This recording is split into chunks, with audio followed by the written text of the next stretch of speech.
ಮುನಿಗಳೆಲ್ಲ ಅವರಿಗೆ ಶಾಪವನ್ನು ಕೊಡ್ತಾ ಇದ್ದಾರೆ. ಭೂಮಿಯಲ್ಲಿ ನೀವು ರಕ್ಕಸರಾಗಿ ರಕ್ಕಸ ಸ್ವಭಾವದಿಂದಾಗಿ ಹುಟ್ಟಿ ಎನ್ನುತ್ತಾರೆ.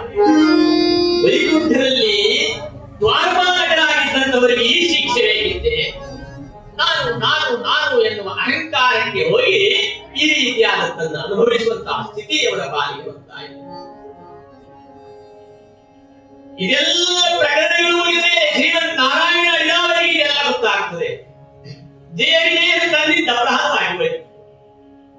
ಸ್ವಾಮಿ ನೀನೇ ಬಂಧಿಸಬೇಕು, ಮುನಿವರೇ ನೀವಾದರೂ ತಿಳಿಯದೆ ನಾವು ಅಪಚಾರವನ್ನು ಮಾಡಿದ್ದೇವೆ, ನೀವು ಬಂಧಿಸಬೇಕು ಅಂತ ಪ್ರಾರ್ಥನೆಯನ್ನು ಮಾಡಿದ್ರೆ ಶ್ರೀಮನ್ ನಾರಾಯಣ ಹೇಳ್ತಾ ಇದ್ದ, ಋಷಿ ಮುನಿಗಳ ಬಾಯಿಂದ ಬಂದಿರುವಂತಹ ಯಾವುದೇ ಮಾಹಿತಿಯು ಸುಳ್ಳಾಗಲಿಕ್ಕಿಲ್ಲ. ಅವರೇನಾದರೂ ಉಪಶಮನ ಮಾಡಬಹುದು. ಇಲ್ಲ ಅಂತಾದ್ರೆ ನಾನೇ ಮಾಡುವುದು ಅಂತ ಅಂದ್ರೆ ಒಲಿದೇ ಬೇಕು, ಮುರಿದು 3 ಜನ್ಮಗಳು ಬೇಕು ಅಂತ ಕೇಳಿ ಅವರಲ್ಲಿಯೇ ಜಿಜ್ಞಾಸೆಯನ್ನು ಮಾಡಿದರು. ಒಲಿದು 7 ಜನ್ಮಗಳ ಪರ್ಯಂತರವಾಗಿ ನಿನ್ನೆಲ್ಲ ಬಿಟ್ಟು ನಾವಿರುವಂತಹ ಸ್ಥಿತಿಯಲ್ಲಿಲ್ಲಪ್ಪ. ಎಷ್ಟೋ ಲಕ್ಷ ವರ್ಷಗಳಿಂದ ನಿನ್ನ ದ್ವಾರಪಾಲಕರಾಗಿ ಕಾಯುವುದಕ್ಕೆ ನಮಗೆ ಗೊತ್ತಿಲ್ಲದ ಹಾಗೆ ಅಹಂಕಾರ ಎನ್ನುವುದು ನಮ್ಮೊಳಗೆ ಬಂದದ್ದರ ಪರಿಣಾಮವಾಗಿ ನಿನ್ನೆಲ್ಲ ಬಿಟ್ಟು ದೂರ ಸಾಗುವಂತ ದುಸ್ಥಿತಿ ನಮ್ಮ ಪಾಲಿಗೆ ಬರ್ತಾ ಇದೆ. ಮುರಿದಾದರೂ ಸರಿ, ಮುರಿದು 3 ಜನ್ಮವನ್ನು ಮುಗಿಸಿ ಮತ್ತೆ ತಿರುಗಿನಿಂದ ಸನ್ನಿಧಾನಕ್ಕೆ ಬರುವ ಯೋಗವಂತ ಭಾಗ್ಯವನ್ನು ಕೊಡುವ ಭಗವಂತ ಅಂತ ಪ್ರಾರ್ಥನೆಯನ್ನು ಮಾಡಿ ಭಗವಂತನ ಆಶಯವನ್ನ ಹೇಳಿದಾಗ ಅವರಿಗೆ ಸದಾತ್ಸವರಿಗೆ ಆಶೀರ್ವಾದವನ್ನು ಮಾಡುತ್ತಾರೆ ಶ್ರೀಮನ್ನಾರಾಯಣ. ಆಗಿದ್ದಾಗಲೇ ಮೇಲಿನಿಂದ ಕೆಳಗೆ ಬೀಳುತ್ತಾ ಇದ್ದಾರೆ ದುಷ್ಟರಾಗಿರ್ತಕ್ಕಂಥ ದೈವವೇ. 3 ಜನ್ಮದವರು ಭುವಿಯಲ್ಲಿ ಘೋರ ರಕ್ಕಸರೆಲ್ಲ ಉಗ್ರರು, ಭಾರಿ ಉಪಟಳವಿದ್ದರ ಸುರ ಸಂತ ಸುಜನರಿಗೆ ನಾರಿ ನಿಧಿಯಲ್ಲಿ ಜನಿಸಿದರು ಸುತರೀವರು ಕಶ್ಯಪರು ಕೈಗ ಸಿದ್ದೂರದ ಕಟಕಂಡಂಗೆ ಜನನಿಯದ ದಂತಾವಕ್ರ ಶಿಶುಪಾಲಾದಿಗಳು ಒಂದೊಂದು ಯುಗದಲ್ಲಿ ಅವರ ಅಣ್ಣ ತಮ್ಮಂದಿರ ಜೋಡಿಯಾಗಿ ಲೋಕಕ್ಕೆ ಬರ್ತಾ ಇದ್ದಾರೆ. ಹಿರಣ್ಯಾಕ್ಷ, ಹಿರಣ್ಯಕಶ್ಯಪ, ರಾವಣ, ಕುಂಭಕರ್ಣ ತ್ರೇತಾಯುಗದಲ್ಲಿ, ದ್ವಾಪರದಲ್ಲಿ ದಂತಾವಕ್ರ ಶಿಶುಪಾಲರಾಗಿರುತ್ತಾರೆ. ಭಗವಂತನ ಕಡು ವಿರೋಧಿಗಳಾಗಿ ತನ್ನ ಜೀವನವನ್ನು ಪೂರೈಸಿದರು. ಕಶ್ಯಪನ ಸುತರಾಗಿರುವ ಹಿರಣ್ಯಾಕ್ಷ, ಹಿರಣ್ಯಕಶ್ಯಪರು ಲೋಕಕ್ಕೆ ಕಾಲಿಟ್ಟಾಗ ಅನೇಕ ಉತ್ಪಾದನೆಗಳೆಲ್ಲ ಲೋಕದಲ್ಲಿ ಆಗುವುದಕ್ಕೆ ಪ್ರಾರಂಭವಾಯಿತು. ಹುಟ್ಟಿನಿಂದಲೇ ಸಜ್ಜನರ ಹುಟ್ಟಾದಾಗ ಲೋಕಕ್ಕೆ ಕ್ಷೇಮವಾಗ್ತದೆ, ಒಳ್ಳೆಯ ವಾತಾವರಣಗಳ ಸೃಷ್ಟಿಯಾಗುತ್ತದೆ. ದುರ್ಜನ ಆಗಮನವಾದಾಗ ಅನೇಕ ಅಪಶಕುನಗಳೆಲ್ಲ ನಡೆಯ ಅರಕಾಟಗಳೆಲ್ಲ ಉಲ್ಕಾ ಪಾದಗಳೆಲ್ಲ ನಡೆಯುತ್ತಾ ಇರ್ತದೆ ಲೋಕದಲ್ಲಿ. ಸಜ್ಜನರಿಗೆ ಕಾಲ ಅಲ್ಲ ಅಂತ ಸೂಚನೆಗಳು ಬರ್ತಾ ಇರ್ತದೆ. ಹಿರಣ್ಯಾಕ್ಷನೇ ಮಹಾಭಯಂಕರನಾಗಿ ಲೋಕಗಂಡಗಳಾಗಿ ಬೆಳೆದು ಬೆಳೆದು ಬೆಳೆದು ಭೂಮಿಯನ್ನೇ ಅಪಹರಿಸಿ ಸಮುದ್ರ ಪಾತಾಳಕ್ಕೆ ಒಯ್ದೊಯ್ತಾ ಇದ್ದಾರೆ. ದೇವತೆಗಳೆಲ್ಲ ಒಬ್ಬರಿಂದ ಬಂದು ಭೂಮಿ ತಾಯಿಯನ್ನು ಬಿಡಿಸಬೇಕು ಅಂತ ಭಗವಂತನಲ್ಲಿ ಬೇಡಿದಾಗ ಶ್ವೇತವರಾಹ ರೂಪವನ್ನು ತಾಳಿ ಹಿರಣ್ಯಾಕ್ಷನ ಸೀಳಿ ಭೂಮಿಯನ್ನು ಉದ್ಧಾರ ಮಾಡುತ್ತಾರಂತೆ ಭಗವಂತ. ತನ್ನ ಸಹೋದರನಾಗಿರುವಂತಹ ಹಿರಣ್ಯಾಕ್ಷ ಮಡಿದ ಎನ್ನುವ ವಾರ್ತೆಯನ್ನ ಕೇಳಿದಾಕ್ಷಣವೇ ಹಿರಣ್ಯಕಶ್ಯಪರ ಮೈ ಉರಿಯುತ್ತಾ ಇದೆ. ದಿಗ್ಭ್ರಾಂತನಾಗಿ ಎದ್ದೇಳುತ್ತಾ ಇದ್ದಾನೆ. ಆ ವಿಷ್ಣುವೇ ಬಂದು ನನ್ನ ಸಹೋದರನಾಗಿರುವ ಹಿರಣ್ಯಾಕ್ಷರನ್ನು ಸ್ಮರಿಸಿದರೆ ಅವರನ್ನು ಬಿಡಲಾರೆ ಬಿಡಲಾರೆ ಬಿಡಲಾರೆ ಎನ್ನುವ ಛಲವನ್ನು ಹೊತ್ತು ಎಲ್ಲೆಲ್ಲಿ ಹುಡುಕುವುದಕ್ಕೆ ಹೊರಡ್ತಾ ಇದ್ದಾರೆ ಹಿರಣ್ಯಕಶ್ಯಪರು. ಭಗವಂತ ವೈಕುಂಠವಾಸಿಯಾಗಿರುವ ಅವರನ್ನು ಹಿಡಿಯುವುದಕ್ಕೆ ಈ ಮೂರ್ಖರಲ್ಲಿ ಸಾಧ್ಯವೇ? ಎಲ್ಲ ಲೋಕವನ್ನು ಸಂಚರಿಸಿ ಭಗವಂತ ಸಿಗಲಿಲ್ಲ ಕೊಲ್ಲುವುದಕ್ಕೆ ಎನ್ನುವ ಯೋಚನೆಯನ್ನ ಮಾಡುತ್ತಾ ತಾನೇ ಈ ಜಗತ್ತಿಗೆ ಒಡೆಯನಾಗಬೇಕು, ನಾನೇ ವಿಷ್ಣುವಿನ ಸ್ಥಾನವನ್ನು ಅಲಂಕರಿಸಬೇಕು ಎನ್ನುವಂತಹ ನಂಬಿಕೆಯಲ್ಲಿ ಆಸೆ ಎನ್ನುವುದೇ ಹಾಗೆ ತಪಸ್ಸನ್ನು ಮಾಡುವುದಕ್ಕೆ ಮುಂದೋಗ್ತಾ ಇದ್ದಾನೆ ಹಿರಣ್ಯಕಶ್ಯಪ. ಸದೇವೇ ಮಂದರದ್ರೋಣಾಂ ತಪಃ ಪರಮದಾರುಣಾಂ ಊರ್ಧ್ವಬಾಹುರ್ನಭೋ ದೃಷ್ಟಿ ಪಾದಾಂಗುಷ್ಟಾಶ್ರಿತಾ. ಮಹೇಂದ್ರ ಪರ್ವತವನ್ನೇರಿದ್ದಾನೆ. ಒಂದೇ ಹೆಬ್ಬೆರಳಿನ ತುದಿಯಲ್ಲಿ ನಿಂತು ಕೈಯಿಂದ ಮೇಲೆಕ್ಕೆತ್ತಿ ಮಹಾಭಯಂಕರವಾಗಿರುವಂತಹ ತಪಸ್ಸನ್ನು ಮಾಡ್ತಾ ಇದ್ದಾನೆ. ಹಿರಣ್ಯಕಶ್ಯಪ ಎಲ್ಲೆಲ್ಲಿಯೂ ತಪಸ್ಸಿನ ಪ್ರಭಾವ ಜ್ವಾಲೆ ಎನ್ನುವುದು ಬೀರುತ್ತಾ ಇದೆ. ದೇವತೆಗಳ ಕತ್ತರಿಸಿ ಹೋಗುತ್ತಾ ಇದ್ದಾರೆ. ಇದೇನು ಪ್ರಭಾವ, ಇದೇನು ಉರಿ, ಇದೇನು ಬೆಂಕಿ ಎನ್ನುವುದಾಗಿ ಬ್ರಹ್ಮನನ್ನ ಕುರಿತು ಓಂ ನಮೋ ಬ್ರಹ್ಮದೇವಾಯ ನಮಃ ಬ್ರಹ್ಮನನ್ನ ಕುರಿತು ತಪಸ್ಸನ್ನು ಆಚರಿಸ್ತಾ ಇದ್ದಾನೆ. ಸಾವಿರ ವರ್ಷಗಳು ಸಲ್ಲಿಸ್ತಾ ಇದೆ. ಬ್ರಹ್ಮದೇವರು ಬಂದು ಪ್ರತ್ಯಕ್ಷರಾಗಿದ್ದ. ಏನ್ ಬೇಕು ಎಂದ್ರೆ ಮರಣ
ಮರಣ ಎನ್ನುವುದು ನನ್ನ ಪಾಲಿಗೆ ಬರಬಾರದು.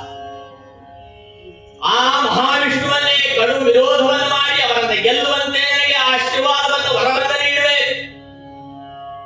ಇದೇನು 14 ಲೋಕಗಳಿಗೆ ನಾನೊಬ್ಬನೇ ಅಧಿಪತಿಯಾಗಬೇಕು. ಹಿರಣ್ಯಕಶ್ಯಪನೇ ಲೋಕದ ನಾಯಕ, ಲೋಕಾಧೀಶನಾಗಿ ನಡೆಯುವಂತೆ ವರವನ್ನು ಬೇಕು ಎನ್ನುವುದಾಗಿ ಕೇಳ್ತಾ ಇದ್ದ. ಆಗ ಬ್ರಹ್ಮದೇವರು ಹೇಳ್ತಾರೆ, ಅಪ್ಪ ಮರಣವೇ ಬಾರದಿರು ವರನಲ್ಲಿಲ್ಲಪ್ಪ, ಅದೆಲ್ಲ ಅವನ ಕೈಯಲ್ಲಿರುವಂತಹದ್ದು. ಇನ್ನೇನಾದ್ರೂ ಬೇರೆ ರೀತಿಯಲ್ಲಿ ಬೇಕಿದ್ರೆ ಕೇಳು ಅಂತ ಹೇಳ್ತಾರೆ. ಆವಾಗ ಹಾಗಿದ್ರೆ ಹಗಲಿನಲ್ಲಿ ರಾತ್ರಿಯಲ್ಲಿ ಮೇಲುವಲ್ಲ ಕೆಳಗಿನಲ್ಲಿಯೂ ಯಾವುದೇ ಆಯುಧಗಳಿಂದ, ಯಾವುದೇ ಪ್ರಾಣಿಗಳಿಂದ, ಯಾವುದೇ ಮಾನವರಿಂದ ಎಲ್ಲವನ್ನೂ ಕೇಳ್ತಾರೆ. ಎಲ್ಲ ಏನಿದೆಯೋ ಎಲ್ಲವನ್ನೂ ಕೇಳ್ತಾರೆ. ಜೀವ ಇದ್ದದ್ದರಿಂದ, ಜೀವ ಇಲ್ಲದೇ ಇದ್ದದ್ದರಿಂದ, ಹೀಗೆ ಯಾವುದನ್ನು ನನಗೆ ಮರಣ ಬರಬಾರದು. ಎಲ್ಲಾ ಪಟ್ಟಿ ಓದಿ ಆದ್ಮೇಲೆ ಬ್ರಹ್ಮ ಆಯಿತು ಅಂತ ಹೇಳಿ ಒಂದು ವರ ಕೊಟ್ಟು, ಬ್ರಹ್ಮದೇವರಿಗೆ ಗೊತ್ತಿದೆ ಏನೋ ಒಂದು ಕಾರಣ ಇದೆ ಅನ್ನೋದಾಗಿ ವರ ಕೊಟ್ಟ ತಕ್ಷಣ ಅಹಂಕಾರ ಭರಿತರಾಗಿರುವಂತಹ ಹಿರಣ್ಯಕಶ್ಯಪ ಅಲ್ಲಿಂದಲೇ ಚೇತರಿಸಿ ಹೊರಡ್ತಾ ಇದ್ದಾರೆ. ಸುಂದರವಾಗಿರುವಂತಹ ನಗರವನ್ನು ನಿರ್ಮಾಣ ಮಾಡೋದಕ್ಕೆ ವಿಶ್ವಕರ್ಮನಿಗೆ ಆದೇಶವನ್ನು ಮಾಡ್ತಾ ಇತ್ತು. ಅಲ್ಲಿಂದಲೇ ಪ್ರಾರಂಭ. ಒಂದಿಷ್ಟು ಅಧಿಕಾರ ದುಷ್ಟರ ಕೈಗೆ ಸಿಕ್ತು ಅಂತ ಆದ್ರೆ ತಮ್ಮ ಅಧಿಕಾರ ಪ್ರಭಾವ ಹೇಗಿರುತ್ತದೆ ಅಂತ ಹಿರಣ್ಯಕಶ್ಯಪವನ್ನು ನೋಡಿದ್ರೆ ಗೊತ್ತಾ. ನಮ್ಮ ದೇಶದಲ್ಲೂ ಕೆಲವು ಜನ ಇದ್ದಾರೆ, ಅಧಿಕಾರ ಸಿಕ್ಕರೆ ಏನೂ ಮಾಡುವಂಥವ್ರು. ಈ ಭೂಮಿಯಲ್ಲಿ ಅನೇಕ ರಾಷ್ಟ್ರಗಳಲ್ಲಿ ನಾವು ನೋಡ್ತೇವೆ ಎಂತಹ ಆಕ್ರಮಣಗಳು, ಅತ್ಯಾಚಾರಗಳು ಹಿರಣ್ಯಕಶ್ಯಪನನ್ನು ಹಾಗೆ ಮಾಡುವಂತವರು ಇದ್ದಾರೆ. ಹಾಗಾಗಿ ಸಜ್ಜನರ ಕೈಯಲ್ಲಿ ಆಳ್ವಿಕೆ ಇರಬೇಕು. ವಿಶ್ವಕರ್ಮನಿಗೆ ಆದೇಶವನ್ನು ಮಾಡಿ ಸುಂದರವಾಗಿರುವಂತಹ ನಗರ ನಿರ್ಮಾಣ ಮಾಡಕ್ಕೆ ಆದೇಶವನ್ನು ಕೊಟ್ಟಿದ್ದಾನೆ. ವಿಶ್ವಕರ್ಮ ನಿರ್ಮಿತ ಸುರನಗರಿ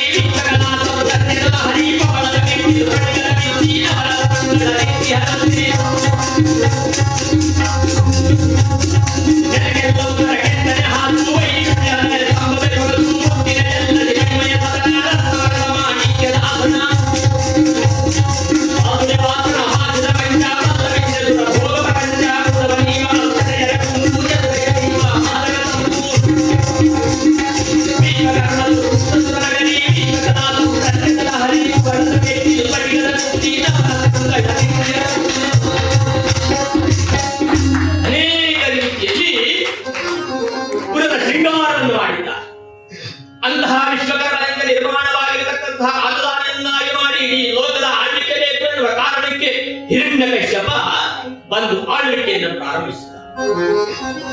ಎಲ್ಲೆಲ್ಲ ಇರುವಂತಹ ದುಷ್ಟರನ್ನೆಲ್ಲ ತಂದು ತನ್ನ ಮಂತ್ರಿಗಳನ್ನಾಗಿ ಮಾಡಿಟ್ಟು ಅವರಿಗೆಲ್ಲ ಒಂದೊಂದು ಅಧಿಕಾರವನ್ನು ಕೊಟ್ಟು ದೇಶ ಸಂಚಾರಕ್ಕೆ ಸಾಗುತ್ತಾ ಇದ್ದ.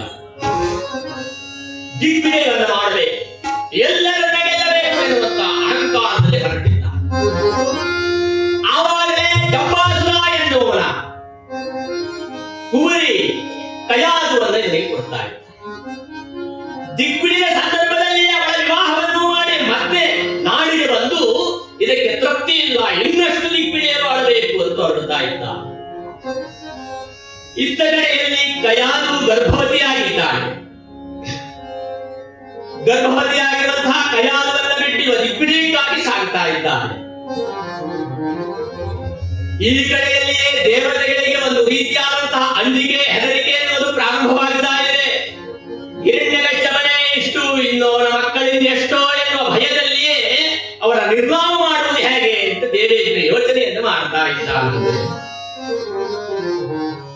ದಿತಿಜನ ಸತಿಮತಿ ಲತೆಯುಗಯಾದು ಅತಿ ಸುಂದರಿ ಹರಿಬಹುದೆಯು ಜನ ಸತಿಮತಿ ಲತೆಯುಗಯಾದು ಅತಿ ಸುಂದರಿ ಹರಿಬಹುದೆಯು ಜನವರಾಗೆಯಳು ಜನ್ಮವೈದ್ದವನು ಜನವರಾಗೆಯಳು ಜನ್ಮವೈದ್ದವನು ಧನುಕುಲಮಣಿ ಲಾಡನಾಮಗಳು ದಿತಿಜನ ಸತಿಮತಿಯುಗಯಾದು ಅತಿ ಸುಂದರಿ ಹರಿಬಹುದೆಯು ಅತಿ ಸುಂದರಿ ಹರಿಬಹುದೆಯು ಅತಿ ಸುಂದರಿ ಹರಿಬಹುದೆಯು. ಲಕ್ಷ್ಮೀ ರಮಣ ಗೋವಿಂದ ಇಲ್ಲ, ಧ್ವನಿ ಹಿಡಿತಾ ಆಯ್ತು. ತಬಲಾ ಏನಾಗ್ತದೆ ಅಂತ ಕೇಳಿದ್ರೆ ತುಂಬಾದಾಗ ಹಿಡಿಯಿತು.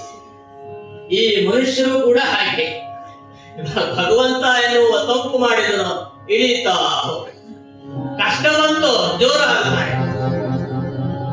ಹಾಗಾಗಿ ಒಂದು ಕಚ್ಚೆ ನೆನಪಿಗೆ ಯಾರಿಗಾದ್ರೂ ನಿದ್ದೆ ಬಾರದೆ ಇದ್ದವರಿದ್ರೆ ಹರಿಕತೆಗೆ ತಂದ್ರೆ 10 ನಿಮಿಷದಲ್ಲಿ ನಿದ್ರೆ ಬರೆಸಿಕೊಡ್ತೇನೆ ನೋಡಿ. ಬೇಕಿದ್ರೆ ಇಲ್ಲಿ ಬಂದ್ರೆ ಒಂದು 15 ನಿಮಿಷ ಆ ಕಡೆ ಯಾರಿದ್ದಾರೆ ಈ ಕಡೆಯಲ್ಲೂ ಎಲ್ಲ ಕತೆ, ದೇಹ ಒಂದಿಲ್ಲಿ, ತಲೆ ಎಲ್ಲ ಪಟ್ಟಿಗೆಯಲ್ಲಿ, ತೋಟದಲ್ಲಿ ಅಲ್ಲಿ ಇಲ್ಲಿ ಹೋಗ್ತಾ ಸಂಚಾರ.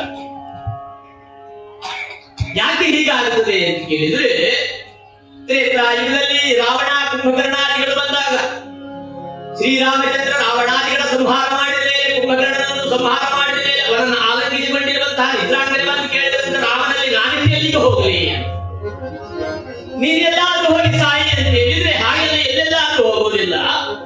ಎಲ್ಲೆಲ್ಲಿ ಇಲ್ಲ ಕಥೆಗಳು ನಡೆಯುತ್ತದೋ, ಎಲ್ಲೆಲ್ಲಿ ಹರಿಕಥೆಗಳು ನಡೆಯುತ್ತದೋ, ಎಲ್ಲೆಲ್ಲಿ ಪ್ರವಚನಗಳು ನಡೆಯುತ್ತದೋ ಅದೆಲ್ಲ ನಾನಿರ್ತೇನೆ.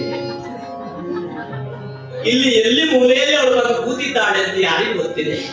ಹೇಳಿ ಕೇಳಿ ನಿದ್ರಾಂಗನೆ ನಡೆಯುವುದು ಹರಿಕಥೆ. ಇದು ಮಧ್ಯಾಹ್ನ ಮಠ ಮಧ್ಯಾಹ್ನ 12 ಗಂಟೆಗೆ ಮಾಡಿದ್ರು ನಿದ್ದೆ ಬರುವುದೇ, ಸಂಜೆ ಹೊತ್ತಿಗೆ ಕೀರ್ತನೆ ಮಾಡಿದ್ರು ನಿದ್ದೆ ಬರುವುದೇ. ಹಾಗಾಗಿ ನಿದ್ರಾಂಗನೆಯನ್ನು ದೂರ ಓಡಿಸಬೇಕು ಅಂತಾದ್ರೆ ಮದ್ದು ಯಾವುದು ಅಂತ ಕೇಳಿದ್ರೆ ಜೈಕಾರ. ಜೈಕಾರ ಮಾಡಿದಾಗ ನಿದ್ರಾಂಗನೆ ದೂರ ಸಾಗುತ್ತದೆ, ಕಥೆಯಲ್ಲಿಗೆ ಹೋಯಿತು ಅಂತ ಗೊತ್ತಾಗುತ್ತದೆ. ಇಲ್ಲ ಕೆಲವರಿಗೆಲ್ಲ ಈ ಕಥೆ ಬಿಟ್ಟು ಬೇರೆ ಯಾವುದೋ ನೆನಪಾಗಿರುತ್ತದೆ ಮುಗಿದ ಮೇಲೆ ಕೇಳಿದ್ರೆ. ಹಾಗಾಗಬಾರದು. ಇದು ಯಾವ ಕಥೆ ಅಂತ ನೆನಪಿಗೆ ಬರಬೇಕು, ಸಾಗುತ್ತಾ ಇರಬೇಕು. ಜೈ ಲಕ್ಷ್ಮೀ ರಮಣ ಗೋವಿಂದ. ಇತ್ತ ಕಡೆಯಲ್ಲಿ ಕಯಾಸುರನ್ನ ಅಪಹರಿಸಿದಂತಹ ದೇವೇಂದ್ರ ತನ್ನ ಪುಷ್ಪ ವಿಮಾನದಲ್ಲಿ ಅವಳನ್ನು ಏರಿಸಿ ಸ್ವರ್ಗಲೋಕದಲ್ಲಿ ತೆಗೆದುಕೊಂಡು ಹೋಗ್ತಾ ಇದ್ದಾಳೆ. ಅವಳ ಗರ್ಭವತಿಯಾಗಿರುವ ಗರ್ಭವನ್ನೇ ನಾಶ ಮಾಡಬೇಕು ಎನ್ನುವಂತಹ ಕಾರಣದಿಂದ, ಕುತಂತ್ರದಿಂದ ಈ ಲೋಕವನ್ನ ಆಳ್ತಾ ಇರುವಂತಹ ಹಿರಣ್ಯಕಶ್ಯಪನೇ ಇಷ್ಟು ಕ್ರೂರಿಯಾಗಿದ್ರೆ ಅವರ ಮಗ ಇನ್ನೆಷ್ಟು ಇರಬಹುದು. ಅವರನ್ನ ಗರ್ಭದಲ್ಲಿರುವ ಹಾಗೆ ಚೂರು ಚೂರು ಮಾಡಿಕೊಂಡು ಸಂಸ್ಕರಿಸಿದ್ರೆ ಅದೇ ಉತ್ತಮ ಎನ್ನುವ ಕಾರಣಕ್ಕೆ ಕಯಾಸುರನ್ನು ಅಪಹರಿಸ್ತಾ ಇದ್ದರೆ ಆ ಕಡೆಯಿಂದ ನಾರದರು ಬರ್ತಾ ಇದ್ದಾರೆ. ನಾರಾಯಣಂ ಭಜರೆ ನಾರಾಯಣಂ ಭಜರೆ ನಾರದ ಗಾನ ವಿನೋದ ವಿನೋದಂ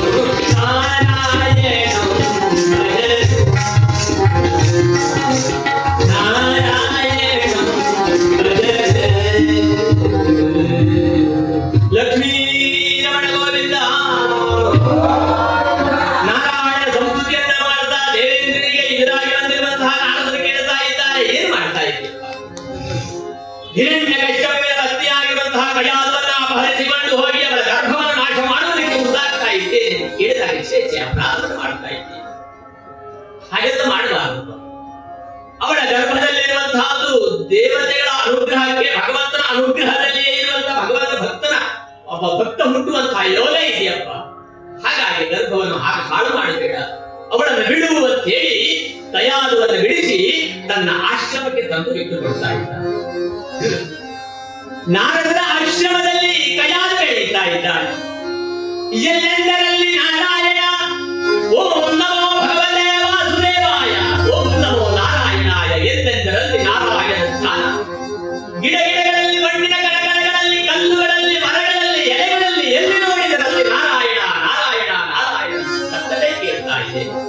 ಗರ್ಭವತಿಯಾಗಿರು ಕಯಾದುವಿನ ಗರ್ಭ ಅಲ್ಲಿಯೇ ನಾರಾಯಣ ನಾರಾಯಣ ನಾರಾಯಣ ಅಂತ ಹೇಳುವುದಕ್ಕೆ ಪ್ರಾರಂಭ ಮಾಡುತ್ತದೆ.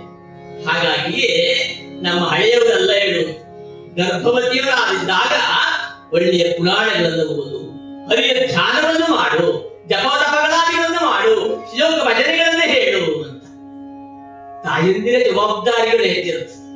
ಪ್ರಪಂಚವನ್ನ ಕಾಣುವ ಮಕ್ಕಳಿಗೆ ಕೊಡಬೇಕಾದ ಸಂಸ್ಕಾರ ಹೊಟ್ಟೆಯ ಒಳಗಿನಿಂದಲೇ, ಗರ್ಭದಿಂದಲೇ ಕೊಡುವುದಕ್ಕೆ ಪ್ರಾರಂಭವಾಯಿತು ಅಂತಾದ್ರೆ ನರೇಂದ್ರ ಹುಟ್ಟುತ್ತಾನೆ, ಇಲ್ಲ ಅಂದ್ರೆ ದಾನವೇಂದ್ರರೇ ಹೆಚ್ಚಾಗಿ ಲೋಕಕ್ಕೆ ಸಿಗುತ್ತಾರೆ ಅಂತ. ಹಾಗಾಗಬಾರದು. ನರೇಂದ್ರರು ಬೇಕಾಗ್ತದೆ ಜಗತ್ತಿಗೆ. ಈಗೆಲ್ಲ ನಾವೇನು ಮಾಡ್ತೀವಿ, 9 ತಿಂಗಳು 9 ದಿವಸ ಕಳೆಯುವಲ್ಲಿವರೆಗೂ ಧಾರಾವಾಹಿ ನೋಡದೆ ಮಲಗುವುದಿಲ್ಲ. ಮನೆ ಒಂದು 3 ಬಾಗಿಲು, ಮಕ್ಕಳು ಹುಟ್ಟಿದ ಮೇಲೆ ಗೊತ್ತಿ ತಗೊಂಡೇ ಮುಂದೆ ಬರ್ತಾರೆ. ಮೊಬೈಲ್ ಯಾವ ತಾಯಿಯೂ ಬಿಡುವುದಿಲ್ಲ. ಆ ಮೊಬೈಲ್ ಕಿರಣಗಳೆಲ್ಲ ನಮ್ಮ ಹೊಟ್ಟೆಯಲ್ಲಿರುವ ಮಕ್ಕಳ ಬುದ್ಧಿಯಲ್ಲಿ ದುಷ್ಪರಿಣಾಮಗಳನ್ನು ಬೀಳ್ತಾ ಹುಟ್ಟುವಾಗಲೇ ಕೈ ಹೀಗೆ ಮಾಡ್ತಾನೆ ಹುಟ್ಟುತ್ತಾರೆ. ನೋಡಿ, 1 ತಿಂಗಳ ಶಿಶುವಿನ ಕೈ ಕೊಟ್ಟು ಯಾವ್ದು ಬೇಕು ಅದೇ ಬರ್ತದೆ ಅಂತ ಅಂದ್ರೆ ಗರ್ಭದೊಳಗೂ ಪರಿಣಾಮ ಇರುತ್ತದೆ ಅಂತ ನೀವು ಕಥೆಯನ್ನು ನಾವು ಕೇಳುತ್ತೇವೆ. ನಾವು ಯಾಕೆ ಒಳ್ಳೆಯದನ್ನು ಕೊಡಬಾರದು? ಒಂದು ತಾಯಿ ಆಸ್ಪತ್ರೆಗೆ ಹೋಗಿ ಪ್ರಸವಿಸಿದಳಂತೆ. ಪ್ರಸವಿಸಿದಾಗ ಸ್ಮೃತಿ ಇಲ್ಲ, ಹೀಗೆ ಹುಡುಕ್ತಾ ಇದ್ದ. ಮಗು ಹುಡುಕ್ತಾ ಇದ್ದಾಳೆ ಅಂತ ದಾದಿ ತನ್ನ ಮಗುವನ್ನು ಕೊಟ್ರೆ ಎಚ್ಚರ ಒಂದು ಮಗು ಅಲ್ಲ, ಮೊಬೈಲ್ ಎಲ್ಲಿ ಅಂತ ಕೇಳ್ತಿದ್ದ. ಇಷ್ಟು ಆಕರ್ಷಿತರಾದ್ರೆ ನಮ್ಮ ಮಕ್ಕಳು ಹೇಗಾಗುತ್ತೆ? ಪ್ರಹ್ಲಾದನ ಹಾಗೆ ಹುಟ್ಟಬೇಕು ಅಂತಾದ್ರೆ ಆ ವಾತಾವರಣವನ್ನೇ ಸೃಷ್ಟಿ ಮಾಡಬೇಕು ನಾವು. ಅದಕ್ಕಾಗಿ ಪುಂಸವನಾದಿಗಳಲ್ಲ, ಗರ್ಭಾಧಾರದಿಂದ ಹಿಡಿದು ಕೊಡಬೇಕಾದ ಸಂಸ್ಕಾರಗಳನ್ನು ಕೊಡ್ತಾ ಕೊಡ್ತಾ ಕೊಡ್ತಾ ಕೊಡ್ತಾ ಬಂದಾಗ ಮಾನವ ಜನಾಂಗಕ್ಕೆ ಉದ್ಧಾರವನ್ನು ಮಾಡುವಂತಹ ಒಬ್ಬ ವ್ಯಕ್ತಿ ಹುಟ್ಟಲಿ ಎನ್ನುವಂತ ಆ ಭಾವನೆ ಮಾಡಿಸುವ ಬ್ರಾಹ್ಮಣದಲ್ಲಿಯೂ ಮಾಡಿಸಿಕೊಳ್ಳುವ ಆ ಬ್ರಾಹ್ಮಣರಲ್ಲಿ ಇರುವಂತಹದ್ದು. ಸಜ್ಜನರೆಲ್ಲ ಸುಮ್ಮನೆ ಮಾಡಿದ್ದ ಶಾಸ್ತ್ರ ಅಲ್ಲ. ನಾರದರ ಆಶ್ರಮದಲ್ಲಿ ಬೆಳೆಯುತ್ತಾ ಇರುವಂತಹ ಕಯಾದು, ಅವಳ ಗರ್ಭದಲ್ಲಿ ಬೆಳೆಯುತ್ತಾ ಇರುವಂತಹ ಶಿಶು ನಾರಾಯಣ ಅಂತ ಹೇಳೋದಕ್ಕೆ ಪ್ರಾರಂಭ ಮಾಡುತ್ತದೆ ಗರ್ಭದಲ್ಲಿರುವಾಗಲೇ.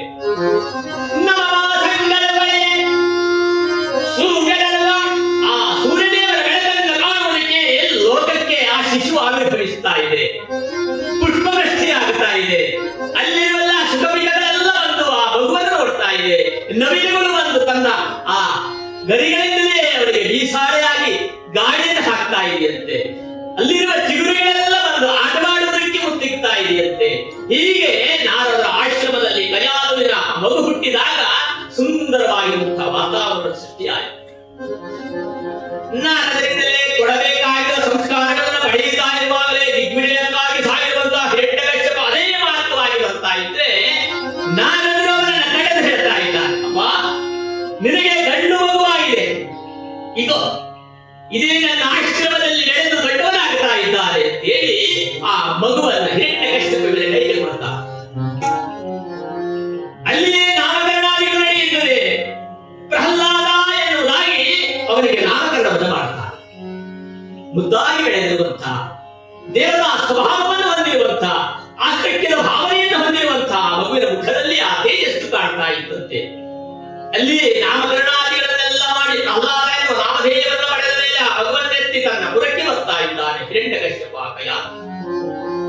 ಕಾಲ ಕಳೆದ ಹಾಗೆ 4 ಜನ ಪ್ರಹ್ಲಾದ, ಸಂಧಾನ, ಅನುದಾನ, ಆಹ್ಲಾದ ಎನ್ನುವಂತಹ 4 ಜನ ಮಕ್ಕಳಾಗುತ್ತಾರೆ.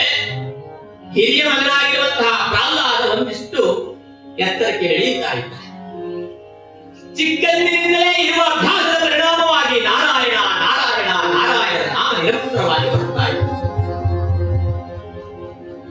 ನಾರಾಯಣ ಎಂದ ಅಕ್ಷರವನ್ನು ಕೇಳಿದಾಗಲೇ ಗೋಪಾಲಕಂಡಾಗಿದ್ದಾರೆ ಹಿರಣ್ಯಕಶ್ಯಪ. ನನ್ನ ಕಡುವೈರಿಯಾಗಿರುವಂತಹ ನಾರಾಯಣ ರಾಜರನ್ನ ಪಡೆಯುವುದಕ್ಕೆ ಹೋಗ್ತಾ ಇದ್ದಾನೆ. ಇಂತಹ ದುಷ್ಟ ಮಗನನ್ನ ಪಟ್ಟಿಯಲ್ಲಿ ಹುಟ್ಟಿಬಿಟ್ಟನಲ್ಲ ಅಂತ ಚಿಂತೆಯನ್ನು ಮಾಡ್ತಾ ಇದ್ದಾನೆ. ಅವರ ಪಾಲಿಗೆ ಭಗವಂತನ ಸ್ಮರಣೆಯನ್ನು ಮಾಡುವವರು ದುಷ್ಟರೇ, ನಮ್ಮ ಪಾಲಿಗೆ ಅಂಥವ್ರು ಹೇಗೆ ದುಷ್ಟರೋ ಅವರ ಕಣ್ಣಿಗೆ ಹಾಗೆ ಕಾಣಿಸ್ತದೆ. ನಂಬಿದನು ಪ್ರಹ್ಲಾದ ನಂಬದಿದ್ದನು ತಂದೆ, ನಂಬಿದನು ಪ್ರಹ್ಲಾದ ನಂಬಿಯೋ ನಂಬದಿದ್ದಿಬ್ಬರು ನೀನು ಕಂಬರಿನೋ ಬೆಂಬಲಿನೋ ಮೋಕ್ಷ ಅವರಿಂಗಾಯಿತು ಸಿಂಬಳದ ಬಡ ನೀನು ಅಂಕುತಿಮ್ಮ. ಅವ್ರು ಹೇಗೂ ಮೋಕ್ಷವನ್ನು ಪಡ್ಕೊಂಡು ನಾವೆಲ್ಲ ದೇವರು ಇದ್ದಾನೋ ಇಲ್ಲ, ಒಂದೊಂದು ದಿವಸ ದೇವರು ಇದ್ದಂತೆ ಹೌದು ಅಂತ ನಾವು ವಾದ ಮಾಡ್ತೀವಿ.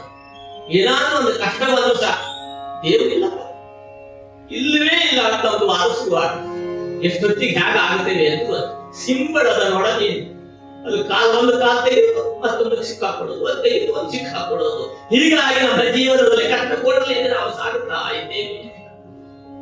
ಹೀಗೆ ಮಗನನ್ನ ದಂಡಿಸುವುದಕ್ಕೆ ಮುಂದಾಗ್ತಾ ಇದ್ದಾರೆ. ಪ್ರಹ್ಲಾದ ಮಾತ್ರ ಮನಬಂದ ರೀತಿಯಲ್ಲಿ ಆಡ್ತಾ ಇದ್ದ. ಆಡುವರು ಮನಬಂದ ತೆರದಲ್ಲಿ ಪಾಡುವರು ಪಾವನ ಗುಣವನೀಡಾಡಿ ಆಡಿ ಹೆಜ್ಜೆಯನಿಟ್ಟು ಕುಣಿ ಕುಣಿಯುವದಾಡುವನು ಒಮ್ಮೆ ನೋಡುವರು ಬೆಸೆದೆಯಲ್ಲಿ ಮುಳಗೇರಿಯದೆ ಹಂಬಲಿಸಿ ಬೆಂಬಲ ಮಾಡುವನು ಬಳುವನು ಬಸವಡೆದು ತರಿ ಜಯದಿ. ಮನಬಂದ ರೀತಿಯಲ್ಲಿ ಆಡ್ತಾ ಹಾಡ್ತಾ ನಾರಾಯಣ ನಾರಾಯಣ ನಾರಾಯಣ ಅಂತ ಒಂದು ಸ್ಮರಣೆಯನ್ನು ಮಾಡ್ತಾ ಇದ್ದಾರೆ.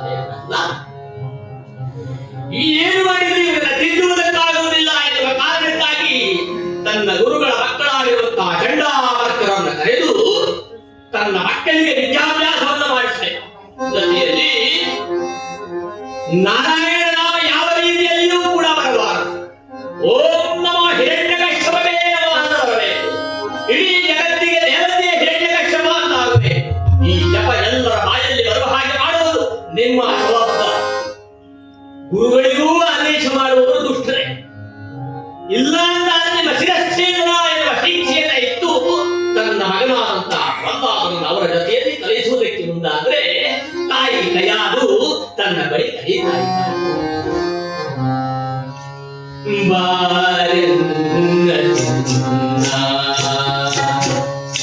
ಬಳಿ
ಲಕ್ಷ್ಮೀ ಗೋವಿಂದ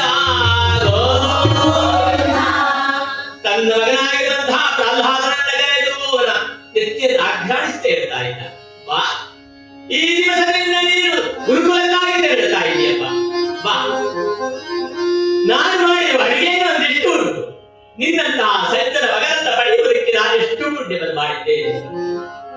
ಹರಿಯ ನಾರಾಯಣ ಆ ಸ್ಮರಣೆಯನ್ನ ನಿರಂತರವಾಗಿ ನಿಶ್ಚಲವಾಗಿ ಮಾಡ್ತಾ ಇರುವ ನಿನ್ನಂತ ಮಗನನ್ನ ಪಡೆದವ ನಾನೇ ಧನ್ಯ ಧನ್ಯ ಧನ್ಯ ಅಂತ ಹೇಳಿ ನೃತ್ಯವನ್ನು ಆಘ್ರಾಣಿಸಿ ಊಟವನ್ನು ಬಡಿಸಿ ಗುರುಗಳ ಜೊತೆ ಕಳಿಸ್ತಾ ಇದ್ದಾರೆ. ಅಲ್ಲಿ ಆಶ್ರಮಕ್ಕೆ ಸಾಗಿದ ಅನೇಕ ರಕ್ಕಸರ ಮಕ್ಕಳೆಲ್ಲ ಆಡ್ತಾ ಇದ್ದಾರೆ, ಕಲಿಯುವುದಕ್ಕೆ ಬಂದಿದ್ದಾರೆ. ಅವರೆಲ್ಲರಿಗೂ ಓಂ ನಮೋ ಹಿರಣ್ಯಕಶ್ಯಪವೇ ಎನ್ನುವ ಮಾತನ್ನೇ ಮಂತ್ರವನ್ನೇ ಕಲಿಸ್ತಾ ಇದ್ದಾರೆ ಚಂಡಾಮರ್ಕ. ಆದರೆ ಪ್ರಹ್ಲಾದ ಹೋದ ಮೇಲೆ ಓಂ ನಮೋ ನಾರಾಯಣಾಯ ಇದೇ ನಿರಂತರವಾಗಿ ಹೇಳ್ತಾ ಇದ್ದ.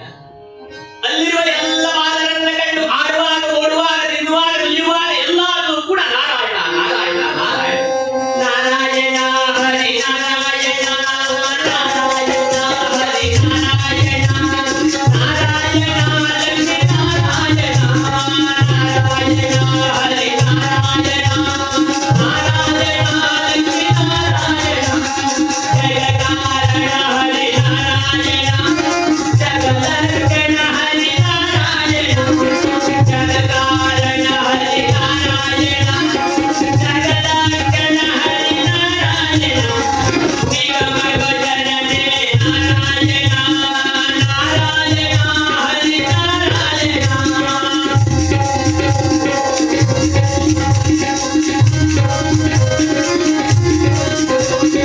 ದೇವದೈತ್ಯರಲ್ಲಿ ನಾರಾಯಣ ಭಕ್ತಿ ಭಾವ ಕೈವ ನಾರಾಯಣ ದೇವದೈತ್ಯರಲ್ಲಿ ನಾರಾಯಣ ಭಕ್ತಿ ಭಾವ ಕೈವ ನಾರಾಯಣ ನಾರಾಯಣ ಜಯ ಜಯ ನಾರಾಯಣ ನಾರಾಯಣ ಜಯ ಜಯ ನಾರಾಯಣ ನಾರಾಯಣ ಜಯ ಜಯ ನಾರಾಯಣ ನಾರಾಯಣ ಜಯ ಜಯ ನಾರಾಯಣ ಜಯ ಜಯ ನಾರಾಯಣ ಜಯ ಜಯ ನಾರಾಯಣ ಜಯ ಜಯ ಲಕ್ಷ್ಮೀ ಜಡ ಗೋವಿಂದ ಆಶ್ರಮದಲ್ಲಿ ಬೆಳೀತಾ ಇರುವಂತಹ ಪ್ರಹ್ಲಾದನ ಅನೇಕ ಮಕ್ಕಳೆಲ್ಲರೂ ಕೂಡ ಪ್ರಹ್ಲಾದನ ನಾರಾಯಣ ಭಜನೆಯೊಂದಿಗೆ ತಾಳವನ್ನು ಹಾಕ್ತಾ ಕುಣಿತಾ ಇದ್ದಾರೆ. ಚಂಡಾಮಣಿಕರಿಗೆ ನಡುಕ ಪ್ರಾರಂಭ, ದುಃಖ. ನಾವು ಹೇಳಿಕೊಂಡದ್ದು ಹಿರಣ್ಯಕಶ್ಯಪ ಅಂತ ಹೇಳಿದ್ರೆ ನಾರಾಯಣ ಭಜನೆಯನ್ನು ಮಾಡಿ ಇಡೀ ಆಶ್ರಮವೆಲ್ಲ ನಾರಾಯಣ ಭಯವಾಗ್ತಾ ಇದೆಯಲ್ಲ.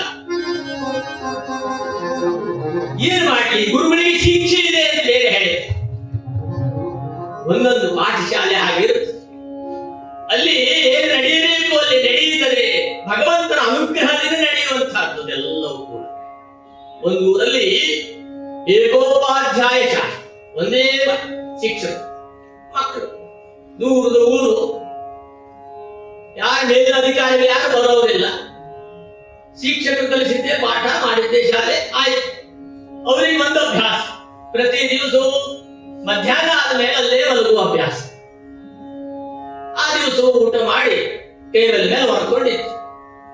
ಯಾರಿಗೂ ಗೊತ್ತಿಲ್ಲ ಹಾಗೆ ಇನ್ಸ್ಪೆಕ್ಟರ್ ಬಂದು ಮಕ್ಕಳೆಲ್ಲ ಆಟ ಆಡ್ತಾ ಇದ್ದವರು ಸಾಯರು ಬಂದ್ರು ಅಂತ ಒಳಗೋದು. ಈ ಶಿಕ್ಷಕರು ಹಂಗೆಲ್ಲ ತೆಗೆದಿಟ್ಟು ಮಲ್ಕೊಂಡಿದ್ರಲ್ಲ, ಹಠದ ಯೋಚನೆ ಮಾಡಿ ಟೇಬಲ್ ಮೇಲೆ ನಿಂತು, ಮಕ್ಕಳೇ ಇವತ್ತು ಜೀವಶಾಸ್ತ್ರ, ಇದು ನೋಡಿ, ಇಲ್ಲಿ ಹೃದಯ, ಇಲ್ಲಿ ಎಡಹೊರತು ಕಕ್ಷಿ, ಇಲ್ಲಿ ಬಲಹೊರತು ಕಕ್ಷಿ, ಈ ರೀತಿಯಾಗಿ ವಿಜ್ಞಾನದ ಜೀವಶಾಸ್ತ್ರದ ಪಾಠ ಮಾಡ್ತಾ ಇದ್ದ. ಬಾಗಿಲಿನಲ್ಲಿ ನಿಂತ ಇನ್ಸ್ಪೆಕ್ಟರ್ಗೆ ಏನು ಸಂತೋಷ, ಈ ಕಾಲದಲ್ಲಿ ನೀವು ಇಷ್ಟು ಪ್ರಾಕ್ಟಿಕಲ್ ಆಗಿ ಮಾಡುವಂತಹ ಶಿಕ್ಷಕರಿದ್ದಾರಲ್ಲ. ಪದೋನ್ನತಿಯನ್ನು ಕೊಟ್ಟವ್ರಿಗೆ ನೋಡಿ, ಇಷ್ಟು ದಿವಸ ಮಲಗಿದ್ದವರಿಗೆ ಅವರು ಬಂದಾಗ ಮಾಡಿದ ಒಂದು ನಾಟಕಕ್ಕೆ ಪದೋನ್ನತಿ ಆಯಿತು. ಯಾರಾದ್ರೂ ಶಿಕ್ಷಕರಿಗೆ ಬಂದ್ರೆ ಬೇಸರ ಮಾಡಿಕೊಳ್ಬೇಡಿ, ವಿರೋಧಕ್ಕಾಗಿ ಹೇಳಿತ್ತು. ಇಲ್ಲಿ ಪ್ರಹ್ಲಾದನ ಶಾಲೆಯಲ್ಲಿಯೂ ಕೂಡ ಎಲ್ಲ ಮಕ್ಕಳನ್ನು ನಾರಾಯಣ ನಾರಾಯಣ ನಾರಾಯಣ ಅಂತ ಹೇಳಿ ಹೇಳಿ ಹೇಳಿ ಎಲ್ಲರೂ ನಾರಾಯಣ ಭಜನೆಯನ್ನೇ ಮಾಡುವುದು. ಒಂದು ದಿವಸ ಸಾಯಂಕಾಲದ ಹೊತ್ತಿಗೆ ಪ್ರಹ್ಲಾದನನ್ನ ಕರೆದುಕೊಂಡು ಚಂಡಾಮಣಿಕರು ಬಂದು ಆ ಪ್ರಹ್ಲಾದನನ್ನ ಅರಮನೆ ಒಳಗೆ ನೋಡಿ ಇವರು ಕತ್ತಲೆಯಲ್ಲೇ ನಿಂತಿದ್ದಾರೆ. ಭಯ, ಅವರಿಗೆ ಗುರುಗಳ ಮೇಲೂ ಭಕ್ತಿ ಇಲ್ಲ, ಯಾರ ಮೇಲೂ ಇದ್ದವಲ್ಲ ಹಿರಣ್ಯಕಶ್ಯಪ. ಇನ್ನೇನಾದ್ರೂ ಇವತ್ತು ನಮ್ಮ ತಲೆ ಹೋಗುವುದು ನಿಶ್ಚಿತ ಎನ್ನುವ ದೃಷ್ಟಿಯಲ್ಲಿ ಕತ್ತಲೆಯಲ್ಲಿ ನಿಂತಿದ್ದಾರೆ ಚಂಡಾಮಣಿಕರು. ಮಗು, ನಾರಾಯಣ ನಾಮವನ್ನು ಬಿಟ್ಟು ಹಿರಣ್ಯಕಶ್ಯಪ ಜಪವನ್ನು ಮಾಡುವುದಕ್ಕೆ ಕಲಿತೀಯಾ ಅಂತ ಕೇಳಿದ್ರೆ ಓಂ ನಮೋ ನಾರಾಯಣ. ಏನಿದೆಯಪ್ಪ ಈ ಪ್ರಪಂಚದಲ್ಲಿ? ಎಲ್ಲೆಂದರಲ್ಲಿ ನಾರಾಯಣನಲ್ಲದೆ ಇನ್ನೇನಿರುವುದಕ್ಕೆ ಸಾಧ್ಯ? ಅಣುರೇಣುಗಳಲ್ಲೆಲ್ಲ ನಾರಾಯಣ ಇರುವಾಗ ಹಿರಣ್ಯಕಶ್ಯಪ ಏನಾದೀತು? ಇಲ್ಲಪ್ಪ, ನಾರಾಯಣ ಉಪದೇಶವನ್ನ ತನ್ನ ಅಪ್ಪನಾದ ಹಿರಣ್ಯಕಶ್ಯಪನಿಗೂ ಮಾಡುವುದಕ್ಕೆ ಮುಂದಾಗ್ತಾ ಇದ್ದಾರೆ. ಕೊಂಡು ಬಾಲನ ಹಲ್ಲುಗಳ ಉರಿ ಚೆಲ್ಲುವವರಿಗೆ ಮುಳ್ಳು ಕುರಿನಾಲಿಗೆ ಕೊಲ್ಲನ ಭಲ್ಲೆಯೆಂದೆಂದು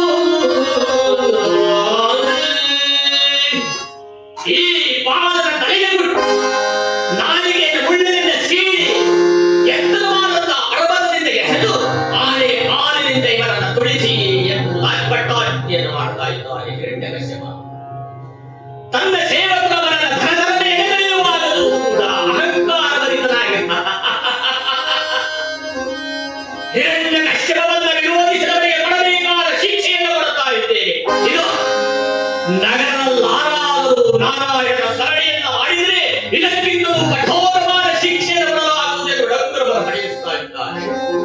ಪ್ರಹ್ಲಾದ ಮಾತ್ರ ಎಳೆದಿರುವಾಗ, ಆನೆಯ ಕಾಲಿನ ಅಡಿಯಲ್ಲಿರುವಾಗ, ಪರ್ವತದಿಂದ ಕೆಳಗೆ ಬೀರುವಾಗ, ಎಣ್ಣೆಯ ಕುಪ್ಪಲಿಯಲ್ಲಾಗುವಾಗ ನಾರಾಯಣ ನಾರಾಯಣ ನಾರಾಯಣ ನಾರಾಯಣ ಎನ್ನುವ ನಾಮದ ಪ್ರಭಾವದ ಪರಿಣಾಮವಾಗಿ ಎಲ್ಲೆಂದರಲ್ಲಿ ಭೂಮಿಯನ್ನು ತಗಲಿದಂತವ ಪ್ರಹ್ಲಾದ. ಏನು ಮಾಡಿದ್ರು ಏನು ಪ್ರಯೋಜನ ಆಗಲಿಲ್ಲವಲ್ಲ ಅಂತೇಳಿ ಕಯಾದುವನ್ನು ಕರೆಯುತ್ತಾ ಇದ್ದ. ಕಯಾದು, ಇವತ್ತು ಏನೊಂದು ಪರೀಕ್ಷೆ ಇದೆ.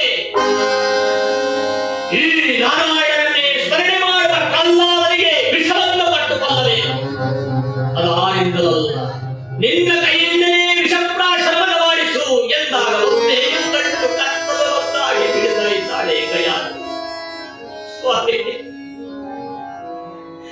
ಇಷ್ಟು ಒಳ್ಳೆಯ ಸಜ್ಜನ ಸ್ವಭಾವದ ಮಗನನ್ನ ಪಡೆದು ಅವರಿಗೆ ವಿಷದುಡಿಸಿ ಕೊಲ್ಲುವಂತೆ ಹೇಳ್ತಾ ಇದ್ದೇನೆ. 9 ತಿಂಗಳು ಹೆತ್ತು ಒಂದು ಹಾಲನ್ನು ಉಳಿಸಿ ಸಾಕಿದ ಮಗುವಿಗೆ ಇದೇ ಕೈಯಿಂದ ವಿಷವಂತೆ ಕೊಟ್ಟು ಸ್ಪಂದೆ ಅಂತಾದ್ರೆ ಇಡೀ ಲೋಕದ ಈ ಕಯಾದು ಮಂದಿ ಎಂದಾರು ಸ್ವಾಮಿ, ಒಂದು ಬಾರಿ ಬಂಧಿಸಿ ಈ ವಿಷವನ್ನು ಕೊಡದೆ ನನ್ನ ಮಗನಿಂದ ಬಂಧಿಸಿ ಬಂಧಿಸಿ ಕಯಾದು, ನಿನಗೆ ಪತಿವೀಕ್ಷೆ ಬೇಕೆ ಇಲ್ಲ ಮಗು ಬೇಕೆ ಅಂತ ಕೇಳಿದ್ರೆ ಈ 2 ಕಣ್ಣುಗಳಲ್ಲಿ ಯಾವ ಕಣ್ಣು ನಿನಗೆ ಬೇಕು ಅಂತ ಕೇಳಿದ್ರೆ ಏನು ಹೇಳಿ ಸ್ವಾಮಿ? ಪತಿ ಇಲ್ಲದೆ ಪತಿ ವಿಹೀನೆಯಾಗಿ ಬದುಕುವುದು ನಾನಲ್ಲ. ಹೊಟ್ಟೆಯಲ್ಲಿ ಹುಟ್ಟಿದ ಮಗುವನ್ನು ಕೊಂದ ಪಾಪಿಯಾಗುವುದಕ್ಕೂ ನಾನು ಬದ್ಧರಿಲ್ಲ. ಯಾವುದಾದ್ರೊಂದು ಮಾಡಲೇಬೇಕಲ್ಪ ಸ್ವಾಮಿ. ಕುಡಿ ಕಾರ್ಪೋಟಕದ ವಿಷವನ್ನು ತಮ್ಮ ಕೈಯಲ್ಲಿ ಬಟ್ಟಲಿನಲ್ಲಿ ಹಿಡಿದು ನಾರಾಯಣನ ಸ್ಮರಿಸ್ತಾ ಇದ್ದಾನೆ. ದೂರದಲ್ಲಿ ನೋಡ್ತಾ ಇರುವಂತಹ ಪ್ರಹ್ಲಾದಮ್ಮ ಯಾಕೆ ಕಣ್ಣೀರು ಹಾಕ್ತಾ ಇದ್ದೆ? ಏನಾಯ್ತು? ಅಪ್ಪ ಹೇಳುವುದನ್ನೆಲ್ಲ ನಾನು ಕೇಳಿದೆ. ಏನು ನೀನು ದಿವಸ ಏನು ಕೊಡ್ತಾ ಇದ್ದೆ ಅಂತ ಕೇಳಿದ್ರೆ ಹಾಲು ಕೊಡ್ತಾ ಇದ್ದೆ ಅಂತ ಹೇಳಿದ್ರು. ಇದೂ ಅದೇ ಕೊಡು ಕೊಡು. ಅಮ್ಮನ ಕೈಯಿಂದ ವಿಷದ ತಟ್ಟೆಯಿಂದ ತೆಗೆದುಕೊಳ್ತಾ ಇದ್ದಾನೆ ಪ್ರಹ್ಲಾದ. ಕಯಾದು ತನ್ನ ಕಣ್ಣನ್ನು ಮುಚ್ಚಿದ್ದಾಳೆ. ಯಾವ ಜನನಿದ್ದಾನೆ ತನ್ನ ಮಗ ಸಾಯುವುದನ್ನು ನೋಡುವುದಕ್ಕೆ ಇಚ್ಛೆ ಪಡ್ತಾಳೆ ಹೇಳಿ. ಕೈಯಾರೆ ಕಟ್ಟಿರುವ ವಿಷವಂತ ಘಟಕದಲ್ಲಿ ಕುಡಿಯುತ್ತಾ ಇದ್ದಾನೆ ಪ್ರಹ್ಲಾದ. ಕುಡಿದು ಓಂ ನಮೋ ನಾರಾಯಣಾಯ, ಓಂ ನಮೋ ನಾರಾಯಣಾಯ, ಓಂ ನಮೋ ನಾರಾಯಣಾಯ, ಓಂ ನಮೋ ನಾರಾಯಣ ಜಪವನ್ನು ಮಾಡ್ತಾ ಇದ್ದ ಹಾಗೆ ಹಾಲನ್ನು ಕುಡಿದಾಗ ಹೇಗೆ ಹೇಳಿದ್ರು ಹಾಲಾಹಲವನ್ನು ಕುಡಿದಾಗಲೂ ಸಹಿತ ಅಡ್ಡೇ ಸಂತೋಷದಿಂದ ನಗನಗುತ್ತಾ ಬರ್ತಾ ಇದ್ದ. ಹಿರಣ್ಯಕಶ್ಯಪನಿಗೆ ಇನ್ನೂ ಉಳಿ ಇದೇನಿದು ಆಶ್ಚರ್ಯ, ಇಷ್ಟೆಲ್ಲ ಮಾಡಿದಲ್ಲ ಅಂತೇಳಿ ಮಗನನ್ನ ಕರೀತಾ ಇದ್ದ. ಪ್ರಹ್ಲಾದ ಬಾರಪ್ಪ ಬಾ, ನೊಂದೇ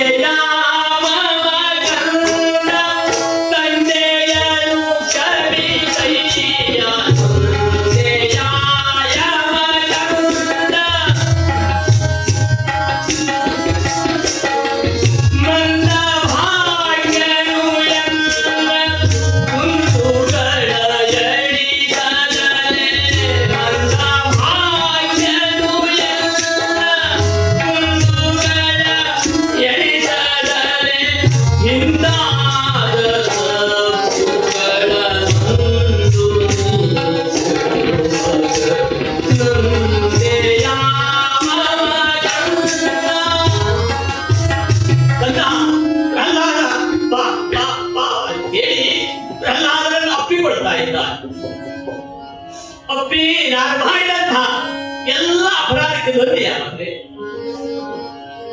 ನನಗೆ ಹುಟ್ಟಿರುವ ಈ ಮಗುವಿಗೆ ವಿಷವನ್ನು ಕೊಟ್ಟೆ, ಬೆಂಕಿಯಲ್ಲಿ ಹಾಕಿದೆ, ಆನೆಯ ಕಾಲಡಿಗೆ ಹಾಕಿ ಕುಡಿಸಿದೆ ಮಗನೇ, ಬಂದಿಯ ಇಲ್ಲಪ್ಪ.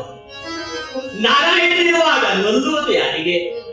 ಸಂತೋಷ ಪಟ್ಟಿರುವುದು ಭಗವಂತನಿಗೆ, ದುಃಖ ಪಟ್ಟಿರುವುದು ಭಗವಂತನಿಗೆ ಅಲ್ಲದೆ ಇನ್ನೇನಿದೆಯಪ್ಪ? ನಾರಾಯಣನಲ್ಲದೆ ಇನ್ನೇನಿದೆ? ಎಲ್ಲಿ ಹರಿದಿಲ್ಲ ಹರಿ, ಎಲ್ಲಿ ಹರಿದಿಲ್ಲ ಹರಿ, ಎಲ್ಲಿ ಹರು, ಎಲ್ಲಿ ಹರಿದಿಲ್ಲ ಹರಿ, ಎಲ್ಲಿ ಹರು, ಇಲ್ಲಿ ಹರಿದಿಲ್ಲ ಹರಿ, ಇಲ್ಲಿ ಹರು.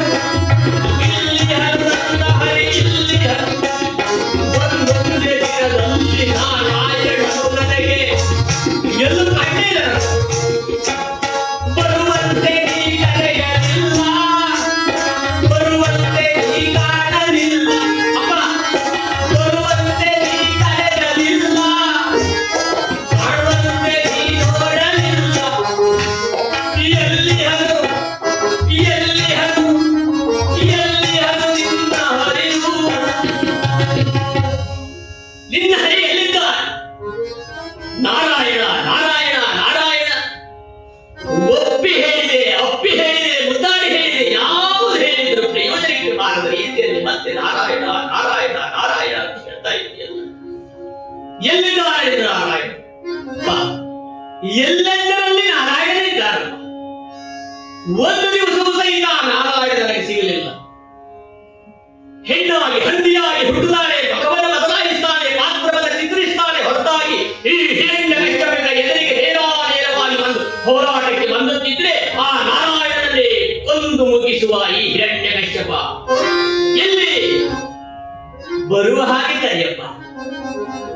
ಭಕ್ತರಿದ್ದಲ್ಲಿ ಒಲಿದು ಬರುವ ಭಗವಂತನೇ ವಿನಃ ನಿನ್ನ ಹಾಗೆ ಖರ್ಚಿಸುವವರಿಗೆ ಬರಬೇಕೆನ್ನುವ ಖರ್ಚನೆ ಅವರಿಗಿಲ್ಲ ಎಂದ. ಇಲ್ಲಿದ್ದಾರೆ ಒಂದೊಂದಾಗಿ ಒಂದೊಂದಾಗಿ ಒಂದೊಂದಾಗಿ ತೋರಿಸಿದರೆ ಎಲ್ಲೆಡೆಯಲ್ಲಿಯೂ ನಾರಾಯಣ ಇದ್ದಾನೆ ಇದ್ದಾನೆ ಇದ್ದಾನೆ ಎನ್ನುವುದನ್ನು ಹೇಳ್ತಾ ಸಾಗಿದರೆ ಅವನ ವಜ್ರ ಕವಿತವಾದಂತಹ ಸಿಂಹಾಸನದ ಬದಿಗೆ ಎಡಭಾಗದಲ್ಲಿ ಇರುವಂತಹ ವಜ್ರ ಕವಿತದಿಂದ ಕೂಡಿರುವಂತಹ ಕಂಬವನ್ನು ತೋರಿಸಿ ನಾರಾಯಣ ಇದ್ದಾರೆ ಹೇಳಿದೆ. ಆ ಇದರಲ್ಲಿಯೂ ನಾರಾಯಣ ನನಗೆ ನಾರಾಯಣ ರೂಪವೇ ಕಾಣಿಸ್ತಾ ಇದೆ ಎಂದಾಗ ತನ್ನ ಕೈಯಲ್ಲಿರುವ ವಜ್ರಮಯವಾದಂತಹ ಕಡೆಯನ್ನ ಕಂಬಕ್ಕೆ ಪಡೆದರೆ ಇಡೀ ಬ್ರಹ್ಮಾಂಡವೇ ಹೀರಿತಾ ಇದೆ. ಮೋಡ ಉತ್ಪಾದನೆ ನಡೆಯುತ್ತಾ ಇದೆ, ಸಿಡಿಗಳು ಹೊಡೆಯುತ್ತಾ ಇದೆ, ನದಿಗಳು ಉಕ್ಕಿ ಹರಿತಾ ಇದೆ, ಸಮುದ್ರಗಳು ಉಕ್ಕಿ ಬರ್ತಾ ಇದೆ. ಎಲ್ಲೆಂದರಲ್ಲಿ ಒಪ್ಪೆ, ಎಲ್ಲೆಂದರಲ್ಲಿ ಒಪ್ಪು. ಮಹಾಭೀಕರವಾದ ಧ್ವನಿಯನ್ನು ಕೇಳಿ ದಿಗ್ಭ್ರಾಂತರಾಗಿ ನಿಂತಿದ್ದಾರೆ ಹಿರಣ್ಯಕಶ್ಯಪ. ಆ ಕಂಬ ಬಿರಿದು ಭೀಕರವಾಗಿರುವಂತಹ ರೂಪವನ್ನು ಅದರಿಂದ ಎದ್ದು ಬರುತ್ತಾ ಇದೆ. ಸಿಂಹದ ಮುಖ ನರನ ರೂಪವನ್ನು ತಾಳಿರುವಂತಹ ಭೀಕರವಾಗಿ ಕೆಂಪಾದ ಕಣ್ಣಿನಿಂದ ಕೆಳಗಿನ ಕೂದಲನ್ನು ತೊಡಗೂಡಿ ಬಬ್ಬಿರಿಯುತ್ತಾ ಬರ್ತಾ ಇದ್ದಾರೆ. ನರಸಿಂಹನ ಉಗ್ರ ರೂಪ ಆ ಕಂಬದಿಂದ ಹೊರಗೆ ಬೀಳ್ತಾ ಇದ್ರೆ ದಿಗ್ಭ್ರಾಂತರಾಗಿ ನಿಂತಿದ್ದಾರೆ ಹಿರಣ್ಯಕಶ್ಯಪ. ಬಂದವನೇ ಹಿರಣ್ಯ ಕಶ್ಯಪನನ್ನು ಮೇಲೆತ್ತಿ ದ್ವಾರದ ಬಾಗಿಲಿನ ನಡುವೆ ತನ್ನ ತೊಡೆಯ ಮೇಲಿರಿಸಿ ಅವನ ಕರುಳನ್ನು ಬಡಿಯುವುದಕ್ಕೆ ಮುಂದಾಗ್ತಾನೆ. ತನ್ನ ಉಗುರದಿಂದ ಏನು ನಾರಾಯಣನ ಕಂಡ್ರೆ ಅವರನ್ನು ಕೊಲ್ಲುವಾದರೆ ಹೊರಗೆ ಅಹಂಕಾರದಿಂದಾಗಿದೆಯಾ? ರಾತ್ರಿಯಲ್ಲ ಹಗಲು ಅಲ್ಲದ ಮುಸ್ಸಂಜೆಯ ಹೊತ್ತಿಗೆ ಇದು ನಡೆಯುತ್ತಾ ಇತ್ತು. ಮೇಲೂ ಅಲ್ಲ ಕೆಳಗೂ ಅಲ್ಲದ ಯಾವುದೇ ಆಸರಾದ ನನ್ನ ತೊಡೆಯ ಮೇಲೆ ಮಲಗಿದ್ದೀಯ.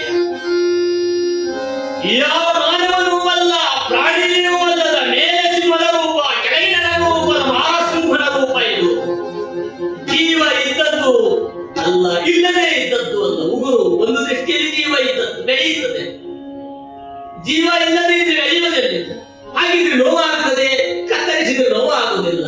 ಜೀವ ಇದ್ದದ್ದು ಇಲ್ಲದೆ ಇದ್ದದ್ದು ಇದೇ ಆಯುಧದಿಂದ ನಿನ್ನ ಕರುಳನ್ನು ಬಗೆಯುತ್ತೇನೆ ಅಂತ ಹಿರಣ್ಯಕಶ್ಯಪನ ಕರುಳನ್ನು ಬಗೆದು ಆ ಎಲ್ಲ ಕರುಳನ್ನು ಮಾಲೆಯನ್ನಾಗಿ ಮಾಡಿದ್ದಾನೆ ನರಸಿಂಹ, ಉಗ್ರಸಿಂಹ.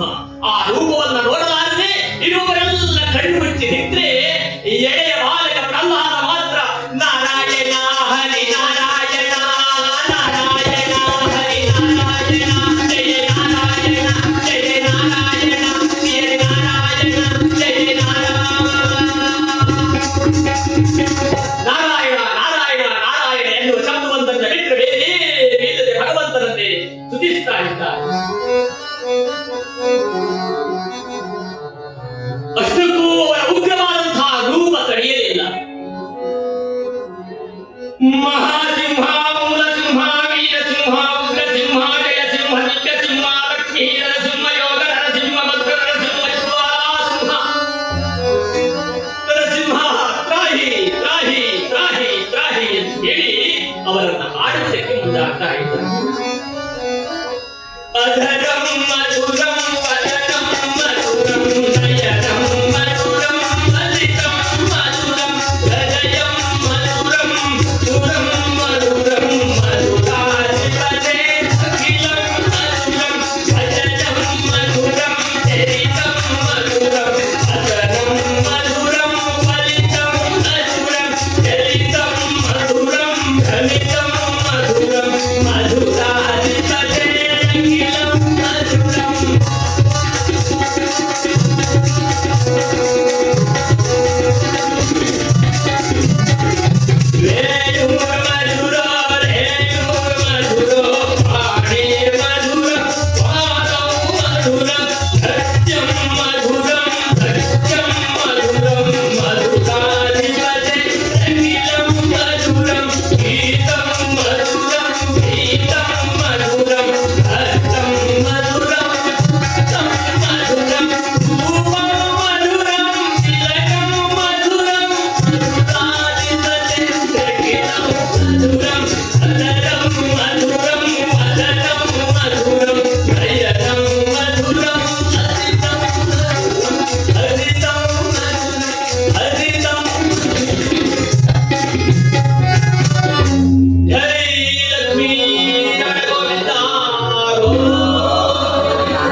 ಲಕ್ಷ್ಮೀ ನರಸಿಂಹನ ಕುರಿತು ಅನೇಕ ಭಾಷೆಗಳನ್ನ, ಗೀತೆಗಳನ್ನ, ಅಷ್ಟಮಿಗಳನ್ನ ರಚಿಸಿದರು.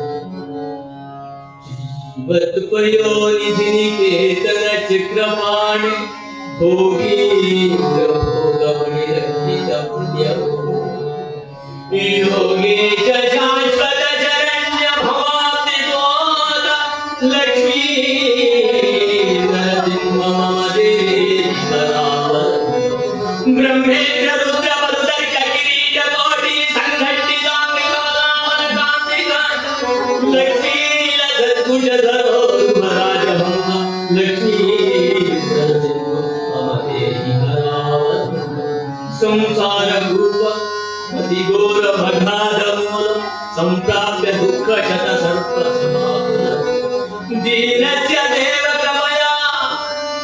ಭಗವಂತ ಲಕ್ಷ್ಮೀ ನರಸಿಂಹ ನೀನು ಕಾಪಾಡಬೇಕು.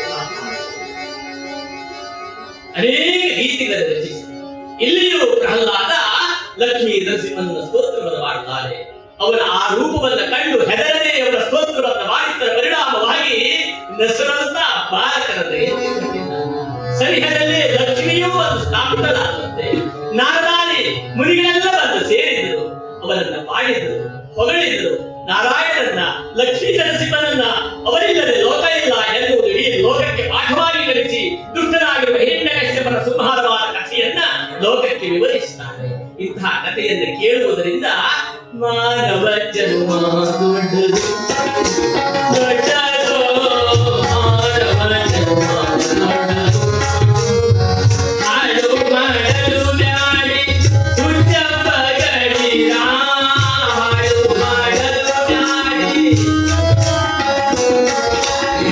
ಮಾನವ ಜನ್ಮ ದೊಡ್ಡದು ದೊಡ್ಡದು, ಮಾನವ ಜನ್ಮ ದೊಡ್ಡದು.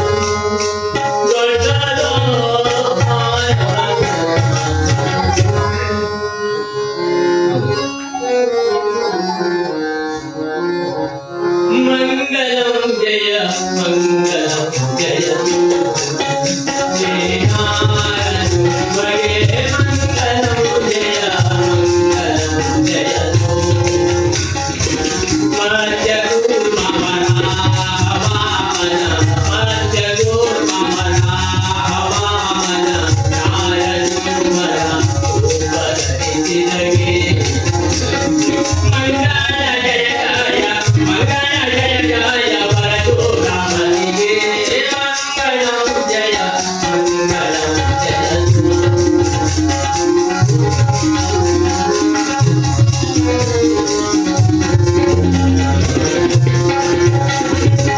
ಮಂಗಳಂ ಜಯ ರಾಮಚಂದ್ರಗೆ ಮಂಗಳಂ ಜಯ ರಾಮಚಂದ್ರಗೆ ಮಂಗಳಂ ಜಯ ವಾಸುದೇವನಿಗೆ ಮಂಗಳ ಜಯ ಜಯ ಮಂಗಳ ಜಯ ಜಯ ಮಂಗಳ ಜಯ ಜಯ ಬುದ್ಧನಿಗೆ ಮಂಗಳಂ ಜಯ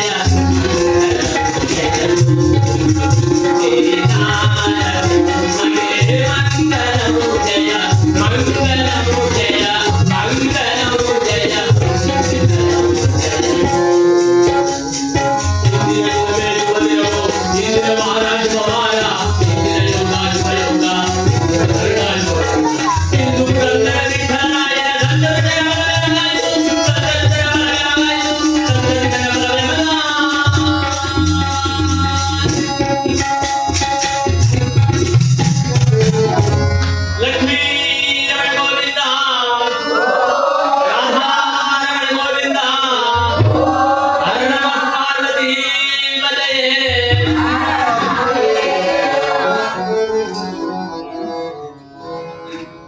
ಮನೆಯಲ್ಲಿ ಹಿರಿಯರಾದವರು ಹೇಗಿರುತ್ತಾರೋ ಕಿರಿಯರು ಸತಿ ಪುತ್ರಾದಿ ಕಳತ್ರಾದಿಗಳೆಲ್ಲ ಹಾಗೆ ಸಾಕ್ತಾರೆ ಅಂತ ಹೇಳುವುದಕ್ಕೆ ಒಂದು ಉಪಮೇಯವನ್ನು ಕೊಟ್ಟು ಇದನ್ನು ಮುಗಿಸುವ. ಒಂದು ಊರಲ್ಲಿ ವಿಶೇಷವಾದ ಸ್ವರ್ಗಕ್ಕೆ ಯಾರಾದರೂ ಬರೋರಿದ್ರೆ ಬನ್ನಿ, ಒಂದು ವಿಮಾನ ಇದೆ. ಸ್ವರ್ಗ ಯಾರಿಗೂ ಬೇಡ, ನಾನು ಬರ್ತೇನೆ ಒಂದೇ ಬಾರಿ, ಮತ್ತೆ ನಾಳೆ ಮತ್ತೆ ಹೊಸ ವಿಮಾನ ಇಲ್ಲ. ಬಂದ್ ವಿಮಾನ ಒಂದ್ಸಲ ಊರವರೆಲ್ಲ ಬಂದು ತುಂಬಿದ್ರು ಕೊನೆಯ ಮನೆಯವರಿಗೆ ಹೆಂಡತಿ ಮಕ್ಕಳನ್ನೆಲ್ಲ ತಯಾರು ಮಾಡ್ಕೊಂಡು ಬರ್ಲಿ ಸ್ವಲ್ಪ ತಡ ಆಯ್ತು ಅಂತೂ ಮನೆಗೆ ಚಾವಿ ಹಾಕಿ ಬಂದ್ ವಿಮಾನ ಎಲ್ಲ ಎಲ್ಲೆಲ್ಲೂ ಜಾಗ ಇಲ್ಲ, ಇವ್ರಿಗೆ ಹೋಗ್ಲೇಬೇಕು, ನಾಳೆ ಹೋಗ್ಲಿಕ್ಕೆ ಆಗೋದಿಲ್ಲ. ಆಯ್ತು ನಾನು ಬರುವವರೇ ರಕ್ಕೆ ಹಿಡ್ಕೊಂಡಾದ್ರೂ ಬರ್ತೇನೆ ಅಂತ. ಆಯ್ತು ನೀನು ಹಾಗೆ ಬರುವುದಿಲ್ಲ, ನೀನು ಧೈರ್ಯ ಅಂತ ಹೇಳಿದ್ರು. ರಕ್ಕೆ ಹಿಡ್ಕೊಂಡ, ಅವನ ಕಾಲಿಗೆ ಅವನು ಹೆಂಡತಿ ಕಾಲಿಗೆ ಹಿರಿಯ ಮಗ, ಅವನ ಕಾಲಿಗೆ ಕಿರಿಯ ಮಗ. ವಿಮಾನ ವಿಮಾನ ಒಂದು ಸ್ವಲ್ಪ ದೂರ ಮೇಲೆ ಹೋಗ್ತಾ ಇರುವಾಗ ಹೆಂಡತಿಗೆ ಶುರುವಾಯ್ತು, ರೀ ಗೇಟಿಗೆ ಚಾವಿ ಹಾಕಾಗಿದೆ. ಇವ್ರು ಹೋಗ್ತಾ ಇದ್ದದ್ದು ಸ್ವರ್ಗಕ್ಕೆ, ಮತ್ತೆ ಈ ನರಕದ ನೆನಪು ಆಗಿದೆ ಅಂತ ಒಂದು ಬಾರಿ ಒಳಗಿನ ಕಪಾಟಿಗೆ ಹಾಕಾಗಿದೆ. ಆಗಿದೆ ಅಲ್ಲ, ನಮ್ಮ ಪಾವಸರ ಇಟ್ಟದ್ದು ಅದಕ್ಕೆ ಆಗಿದೆ. ಎಷ್ಟು ಬಾರಿ? ಒಂದು ಬಾರಿ ಹಾಕಾಗಿದ್ದು ಚಾವಿ ಕೈ ನೋಡ್ಕೊಳ್ಳಿ ಅಂತ. ರಗಳೆ ಅಂದ್ರೆ ರಗಳೆ, ಯಾಕೆ ಬೇಕು ಅಂತ ಹೇಳಿ ಕಿಸೆ ಕೈ ಹಾಕ ಮೇಲೆ ವಿಮಾನ ಹೋಗ್ತಾ ಇತ್ತು.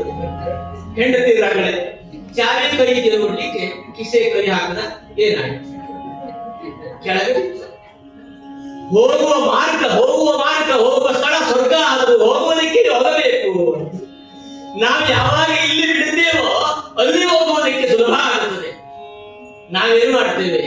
ನಮ್ಮದೆಲ್ಲ ಸ್ವಾರ್ಥದಲ್ಲಿ ಕಟ್ಟಿಟ್ಟು ಹೊರಗಿಂದ ಗೋವಿಂದ ನಾರಾಯಣ ವಾಸುದೇವ ಎಷ್ಟು ಸುತ್ತ ಹಾಕಿದ್ರೂ ನಮಗೆ ಭಗವಂತ ಬರುವುದಿಲ್ಲ. ಬರುವಾಗ ನಮ್ಮ ಒಳಗಿನ ಆ ಕಟ್ಟನ್ನ ಬಿಚ್ಚಬೇಕಂತೆ. ದಾಸರೋ ನಾವೆಲ್ಲ ಶುನಕನಂದನಿ ಜಗಲಿ, ವಾಸನೆಗಳೆಕ್ಕೆ ದಿಕ್ಕಿರಲಿ, ಪಾಠಗಳು ಹೊರಗೆ ಕುಳಿಕೆಗಳು ನಮ್ಮೊಳಗಿಹುದು, ವಾಸನಾ ಕ್ಷಯ ಮೋಕ್ಷ ಮಂಕುತಿಮ್ಮ. ಈ ವಾಸನಾ ಕ್ಷಯದ ಮಾತ್ರ ನಾವು ಸ್ವರ್ಗಕ್ಕೆ ಹೋಗುವುದಕ್ಕೆ, ಮೋಕ್ಷಕ್ಕೆ ಹೋಗುವುದಕ್ಕೆ ಸಾಧ್ಯತೆ ಇರುತ್ತದೆ. ಆಸೆಗಳ ಪಾಶ ನಮ್ಮೊಳಗಿರುತ್ತದೆ, ಕೊಂಡಿ ನಮ್ಮೊಳಗೆ ಸುತ್ತಿಕೊಂಡಿರುತ್ತದೆ, ಬಿಡುವುದಿಲ್ಲ. 2 ಜನ ಮಧ್ಯಪಾನಿಗಳು ಹುಣ್ಣಿಮೆ ದಿವಸ ಹೊಳೆ ದಾಟಿ ಹೋಗಿ ಕುಡ್ಕೊಂಡು ಬಂದರು. ಕಿಸಿನ ಹಣ ಇದ್ದು ಕೊಡುದು, ದೋಣಿ ದಾಟಿ ಹೋದ್ರು.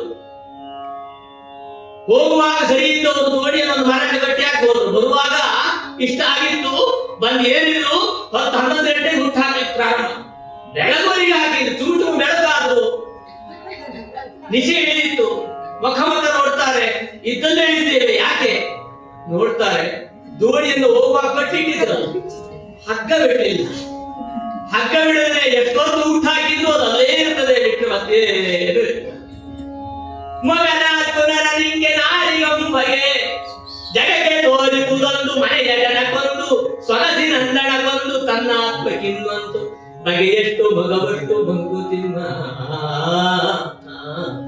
ಹಾಗಾಗಿ ಮೊದಲು ನಾವು ಕನ್ನಡಿ ಮುಂದೆ, ವಯಸ್ಸಾದಾಗ ಕನ್ನಡಿ ನಮ್ಮ ಮೇಲೆ,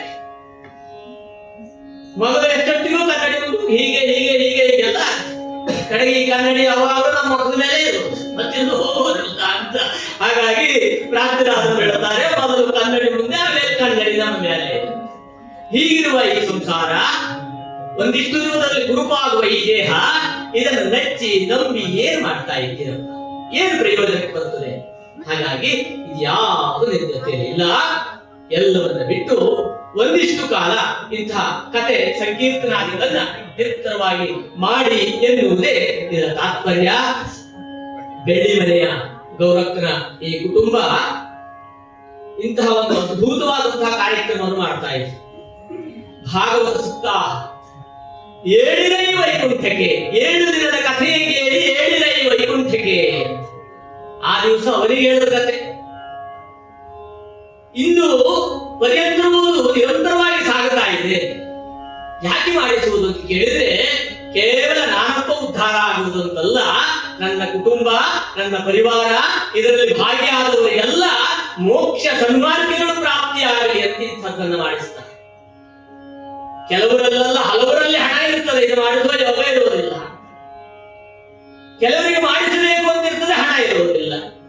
ಹಣ, ಮಾಡಿಸುವ ಯೋಗ, ಭಾಗ್ಯ ಇದೆಲ್ಲ ಒದಗಿ ಬಂದಾಗ ಭಗವಂತ ನಮ್ಮ ಮನೆಯಲ್ಲಿ ವಾಸವಾಗಿದ್ದಾನೆ ಎನ್ನುವುದು ಅದು ಸಾಕ್ಷಿಯಾಗಿರುತ್ತದೆ.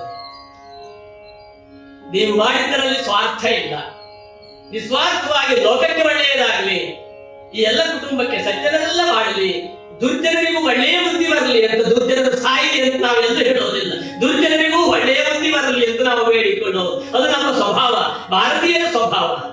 ಇದು ಭಾಗ್ಯ, ಇದು ಭಾಗ್ಯ, ಇದು ಭಾಗ್ಯವಯ್ಯ. ಮಾನವನಾಗಿ ಹುಟ್ಟಿದ್ದು ಭಾಗ್ಯ, ಭಾರತದಲ್ಲಿ ಹುಟ್ಟಿದ್ದು ಭಾಗ್ಯ. ಭಾರತದಲ್ಲಿ ಬ್ರಾಹ್ಮಣನಾಗಿ ಇಷ್ಟೊಂದು ಕಥೆಯನ್ನು ಕೇಳುವುದಕ್ಕೆ ಯೋಗ ಮಾಡಿದಂತ ಮತ್ತೊಂದು ದೊಡ್ಡ ಭಾಗ್ಯ. ಈ ದೇಶ ಯಾರಿಗೆ ಸಿಗ್ತದೆ ಹೇಳಿ? ಇಂತಹ ಪುಣ್ಯತಮವಾದ ನೆಲದಲ್ಲಿ ಹುಟ್ಟಿ ಭಾರತಾಂಬೆಗೆ ನಾನು ಏನಾದರೂ ಕೊಡಬೇಕು ಅಂತಾದ್ರೆ ಏನ್ ಕೊಡೋದಕ್ಕೆ ಸಾಧ್ಯ? ಭಾರತಾಂಬೆಯ ದುಡ್ಡು ತಗೊಳ್ತದ? ಇಲ್ಲ. ಒಳ್ಳೆಯ ಸಂಸ್ಕಾರವನ್ನ, ಒಳ್ಳೆಯ ಸಂಸ್ಕೃತಿಯನ್ನ, ಒಳ್ಳೆಯ ಭಾರತಾಂಬೆಯ ಸೇವೆ ಮಾಡುವುದಕ್ಕೆ ಒಳ್ಳೆಯ ಸಜ್ಜನ ಸುಪುತ್ರರನ್ನು ಭಾರತಕ್ಕೆ ಕೊಟ್ರೆ ಅದು ಭಾರತಾಂಬೆಯ ಸೇವೆ ಅಂತ ಹೇಳಿಸಿಕೊಡುತ್ತದೆ. ಮತ್ತೇನ್ ಕೊಡಬೇಕು? ಸುಪ್ರಜಾ. ಬ್ರಾಹ್ಮಣನ ಆಶೀರ್ವಾದ ಮಾಡುವಾಗ ಸುಪ್ರಜಾ ಅಂತಲೇ ಹೇಳ್ತಾರೆ. ಸುಪ್ರಜೆಗಳು ಯಾಕೆ ಬೇಕು ಅಂತ ಹೇಳಿದ್ರೆ ಭಾರತವನ್ನ ವಿಶ್ವಗುರುವನ್ನಾಗಿ ನಿರಂತರವಾಗಿ ಇಡುವುದಕ್ಕೆ ಬೇಕಾದವರು ಸುಪ್ರಜೆಗಳು, ನರೇಂದ್ರರು ಬೇಕು. ಹಾಗಾಗಿ ನರೇಂದ್ರರನ್ನ ಕಾಯ್ದುಕೊಳ್ಳುವ ಜವಾಬ್ದಾರಿಯು ಈ ನರರಿಗೆಲ್ಲರಿಗೂ ಕೂಡ ಇದೆ. ಹಾಗಾಗಿ ನಾವು ಮಾಡುವ ಪ್ರತಿಯೊಂದು ಪುಣ್ಯದಲ್ಲಿಯೂ ಕೂಡ ಒಂದಾಂಶ ನರೇಂದ್ರನಿಗೆ ಸಲ್ಲಿಸ್ತಾ ಇರೋಣ. ನಾವು ಬ್ರಾಹ್ಮಣರು, ಎಲ್ಲರೂ ಬ್ರಾಹ್ಮಣರ ಕಥೆಯಲ್ಲಿ ಬರುವುದೇ ಒಂದಲ್ಲ ಒಂದು ಊರಲ್ಲಿ ಬಡ ಬ್ರಾಹ್ಮಣನಿಂದ ಅಂತಲೇ ಪ್ರಾರಂಭ ಆಗ್ತದೆ ಬಿಟ್ಟರೆ ಶ್ರೀಮಂತ ಬ್ರಾಹ್ಮಣನಿಂದ ಅಂತ ಕಥೆ ಪ್ರಾರಂಭ ಆಗುವುದಿಲ್ಲ. ನಮ್ಮಲ್ಲಿ ಹಣ ಇಲ್ಲದೆ ಹೋದ್ರೆ ಮಂತ್ರ ಇದೆ ಅಂತ, ಆ ಮಂತ್ರದ ಪುಣ್ಯವನ್ನು ಕೊಡುವ ಶಕ್ತಿ ಬ್ರಾಹ್ಮಣರಿಗಿದೆ ಅಂತ. ಹಾಗಾಗಿ ನಮ್ಮ ದಿವಸದ ಸಂಧ್ಯಾ ವಂದನೆ, ಗಾಯತ್ರಿ ಜಪದ ಒಂದಾಂಶದ ಪುಣ್ಯವನ್ನು ನರೇಂದ್ರನಿಗೆ, ತಾಯಂದಿರು ಮಾಡುವ ಲಲಿತಾ ಸಹಸ್ರನಾಮದ ಒಂದಾಂಶವನ್ನು ನರೇಂದ್ರನಿಗೆ, ಇಂತಹ ಸಪ್ತಾಹದ ಒಂದಾಂಶವನ್ನ ನರೇಂದ್ರನಿಗೆ ಕೊಡ್ತಾ ಕೊಡ್ತಾ ಕೊಡ್ತಾ ನರೇಂದ್ರ ಇದು ಶಾಶ್ವತ ಅಲ್ಲ, ಮತ್ತೊಂದು ನರೇಂದ್ರ ಯೋಗೇಂದ್ರ ಬರಲಿ ಅಂತ ನಾವೆಲ್ಲ ಪ್ರಾರ್ಥಿಸ್ತೇವೆ. ಜಗತ್ತಿಗೆ ಬೇಕು ನಮಗೆ ಮಾಡುವುದೇನಿದೆ?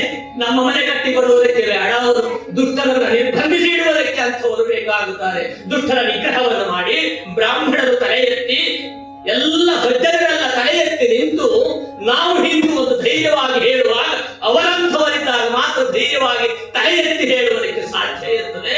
ಹಾಗಾಗಿ ನಿರಂತರ 100 ಕಾಲ ಅಂಥವರ ಯೋಗಕ್ಷೇಮದ ಜೊತೆಯಲ್ಲಿ ನಾವು ಬದುಕುತ್ತಾ ಯಜ್ಞ ಯಾಗಾದಿಗಳನ್ನು ಮಾಡುತ್ತಾ ಬ್ರಾಹ್ಮಣನಾದವು ತನ್ನ ಕರ್ತವ್ಯವನ್ನು ಕಿಂಚಿತ್ತು ಮರೆಯದೆ ಬ್ರಾಹ್ಮಣತ್ವದಲ್ಲಿ ನಿರಂತರವಾಗಿ ನಡೆಯುತ್ತಾ ನಡೆದು ಮತ್ತೊಬ್ಬರಿಗೆ ಹೇಳುವ ಸ್ವಭಾವವನ್ನು ಕಲಿತುಕೊಡುತ್ತಾ ಜೀವನವನ್ನು ಸಾಗಿಸಿದರೆ ಅದು ಭಾರತಾಂಬೆಗೆ ಕೊಡಬೇಕಾದಂತಹ ಸನ್ಮಾರ್ಗವಾಗಿರುತ್ತದೆ. ಹಾಗಾಗಿ ನಾವಷ್ಟೇ ಬೆಳೆದರೂ ಸಾಲದು, ನಮ್ಮ ವಂಶದವರು ಸುಪ್ರಜೆಗಳಾಗಿ ಬೆಳೆಯುವುದಕ್ಕೆ ಇಂತಹ ಸತ್ಕಾರ್ಯಗಳು ನಿರಂತರವಾಗಿ ಬೇಕು. ಸಜ್ಜನರ ಸಂಘ ಒಂದು ಹೆಜ್ಜೆಯನ್ನು ಸುರಿದಂತೆ ಅಂತ ಆ ಹೆಜ್ಜೆಯನ್ನು ಕುಡಿಯುವುದಕ್ಕಾಗಿ ಇಂತಹ ಮೃದು ಮಕ್ಕಳನ್ನ ತಂದು ಮುಂದಿಟ್ಟು ಕುಡಿಸಿದರೆ ಮಾತ್ರ ಆ ಮಕ್ಕಳು ಒಂದೊಂದು ದಿವಸ ಸುಪ್ರಜೆಗಳಾಗಿ ಕೌಸಲ್ಯ ಸುಪ್ರಜಾ ರಾಮ ಅಂತ ಹೇಳಿದರು. ರಾಮ ರಾಜಾರಾಮನಾದದ್ದು ಸುಪ್ರಜೆ ಆದ ಮೇಲೆ. ಹಾಗಾಗಿ ರಾಜಾರಾಮನು ಒಬ್ಬ ರಾಜರಾಗಬೇಕು ಅಂತಾದ್ರೆ ಮೊದಲು ಸುಪ್ರಜೆಯಾಗಿ ಬೆಳೆದು ಭಾರತಾಂಬೆಯ ಸೇವೆ ನಿರಂತರವಾಗಿ ಮಾಡಿ ಆಮೇಲೆ ಬೇಕಿದ್ರೆ ರಾಜನಾಗಲಿ. ಹಾಗಾಗಿ ಬ್ರಾಹ್ಮಣರು ರಾಜರಾಗುವುದಕ್ಕಿಂತ ಆಶೀರ್ವದಿಸುವ ಎತ್ತರದ ಕೈಯನ್ನು ಇಟ್ಟುಕೊಳ್ಳುವುದೇ ಕ್ಷೇಮ ಎನ್ನುವಂತಹ ಭಾವನೆಯಲ್ಲಿ ಭಾರತಾಂಬೆಯ ಸೇವೆಯನ್ನು ನಿರಂತರವಾಗಿ ಮಾಡ್ತಾ ಧಾರ್ಮಿಕ ಪ್ರಚಾರವನ್ನು ನಿರಂತರವಾಗಿ ಸಾಗಿಸ್ತಾ ಈ ಕಾರ್ಯವನ್ನು ಮುಂದೆ ಕೈಂಕರ್ಯ ನಿರಂತರವಾಗಿ ಸಾಗಲಿ ಎನ್ನುವಂತಹ ಪ್ರಾರ್ಥನೆಯನ್ನು ಮಾಡ್ತಾ ಈ ಕುಟುಂಬ ಒಳ್ಳೆಯದಾಗಿ ಮಾಡಲಿ, ಶ್ರೇಯೋಭಿವೃದ್ಧಿಯನ್ನು ಕಾಣಲಿ, ತನ್ನ ಮಕ್ಕಳು ಮೊಮ್ಮಕ್ಕಳು ಮರಿಮೊಮ್ಮಕ್ಕಳ ಜೊತೆಯಲ್ಲಿ ನಂದಗೋಕುಲದ ಆ ಮನೆಯಲ್ಲಿ ಗೌರಕ್ಕ ಅವರ ಮಕ್ಕಳೆಲ್ಲ ಆಳುವಂತಾಗಲಿ ಎನ್ನುವ ಆಶಯವನ್ನ ಭಗವಂತನಲ್ಲಿ ಪ್ರಾರ್ಥನೆಯನ್ನ ಇಟ್ಟುಕೊಳ್ತಾ ನಾನೇನು ಹರಿಕಥಾ ದಾಸನಾಗಿ ವೃತ್ತಿ ಇದ್ದವಲ್ಲ, ಹವ್ಯಾಸಕ್ಕೆ ಯಾರಾದ್ರೂ ಹೀಗೆ ಕರೆದ್ರೆ ನನಗೆ ಪುರುಸುತ್ತಿದ್ರೆ ಬಂದು ಮಾಡುವಂತಹದ್ದು ಅನೇಕ ತಪ್ಪುಗಳು ಇರ್ತದೆ. ಹಾಗಾಗಿ ಆ ತಪ್ಪುಗಳನ್ನೆಲ್ಲ ಮನ್ನಿಸಿ ಕೇಳುವ ಸ್ವಭಾವ ಯಾರಿಗೆ ಇರ್ತದೆ ಅಂತ ಕೇಳಿದ್ರೆ ಹರಿಭಕ್ತರಲ್ಲಿ ಮಾತ್ರ ಸಾಧ್ಯ. ಕೀರ್ತನೆ ಅದು ತಪ್ಪ, ಇಲ್ಲಿ ತಪ್ಪ, ಅಲ್ಲಿ ತಪ್ಪ, ಇಲ್ಲಿ ತಪ್ಪು ಲೆಕ್ಕ ಹಾಕ್ತಾ ಕೂತ್ರೆ ಅದರ ಪುಣ್ಯ ಏನೂ ಇಲ್ಲ. ಒಪ್ಪಿದ್ದೆಲ್ಲವೂ ಕೂಡ ಭಗವಂತನಿಗೆ ಅರ್ಪಿತವಾದದ್ದು, ತಪ್ಪಿದ್ದೆಲ್ಲವೂ ಕೂಡ ಅದು ನನ್ನದ್ದು ಎನ್ನುವ ಭಾವನೆ, ತಿದ್ದಿಕೊಳ್ಳುವ ಸ್ವಭಾವವನ್ನು ಇಟ್ಟುಕೊಂಡವ. ಹಾಗಾಗಿ ಮೊಸರನ್ನ ಇದ್ದ ಹಾಗೆ ಕೀರ್ತನೆ ಇರ್ತದಂತೆ. ಮೊಸರನ್ನ ಊಟದ ಕೊನೆಯಲ್ಲಿ ಬರ್ತದೆ, ಸಪ್ಪೆಯಾಗಿರ್ತದೆ, ಯಾವ ಹುಳಿ ಇಲ್ಲ, ಉಪ್ಪಿಲ್ಲ, ಖಾರ ಇಲ್ಲ, ಏನಿಲ್ಲ. ಕೀರ್ತನೆಯೂ ಕೂಡ ಹಾಗೆ ಆರ್ಕೆಸ್ಟ್ರಾ ಆದ್ರೆ ನಾನಾ ರೀತಿಯ ಬಣ್ಣ ಬಣ್ಣದ ಬದುಕೆಲ್ಲ ಕಾಣುವುದಕ್ಕೆ ಸಾಧ್ಯತೆ ಇರುತ್ತದೆ. ಕೀರ್ತನೆ ಅಂದ್ರೆ ಏನಿಲ್ಲ. ಆದರೂ ಈ ಸಪ್ಪೆಯಾದ ಊಟವನ್ನು ಉಣ್ಣುವುದಕ್ಕೆ ಒಂದು ಕಡೆ ಹರಿಕತೆ ನಡೆದಾಗ ತುಂಬಾ ಜನ ಇದ್ರಂತೆ. ಕೀರ್ತನೆ ಮುಗಿದಾಗ ಕಣ್ಣು ತೆಗೆಯುತ್ತಾರೆ, ದಾಸರು ಒಬ್ಬನೇ ಇದ್ದ. ಆದ್ರೆ ಅವ್ರು ಹೇಳಿದ್ರು, ಈ 5 ತಾಸು ಮಾಡಿದ ಕೀರ್ತನೆ ನೀನೊಬ್ಬನಾದ್ರೂ ಕೇಳಿದೆಯಲ್ಲ ಸಾಕು ಅಂತ ಹೇಳಿದ್ರಂತೆ. ಅವಾಗ ಅವ ಹೇಳಿದ, ದಾಸರೇ ಅವರೆಲ್ಲ ಹೋಗುವಾಗ ನನಗೂ ಹೋಗ್ಬೇಕು ಅಂತ ಅನಿಸಿದ್ದು, ನೀವು ನಿಂತು ಕಂಬಳಿ ನಡೆದು ಅಂತ ನಿಂತುಕೊಂಡಿದ್ದೇನೆ. ಆದ್ರೆ ನೀವು ಯಾರು ಕೂಡ ನಿಮ್ಮನೆ ಕಂಬಳಿ ಅಂತ ಕೂತದ್ದಲ್ಲ, ಹರಿಕತೆ ಎನ್ನುವ ಪಾನಾಮೃತವನ್ನು ಮಾಡುವುದಕ್ಕೆ ನೀವೆಲ್ಲ ಕೂತಿದ್ದೀರಿ. ಆ ಭಗವಂತ ಮಹಾವಿಷ್ಣು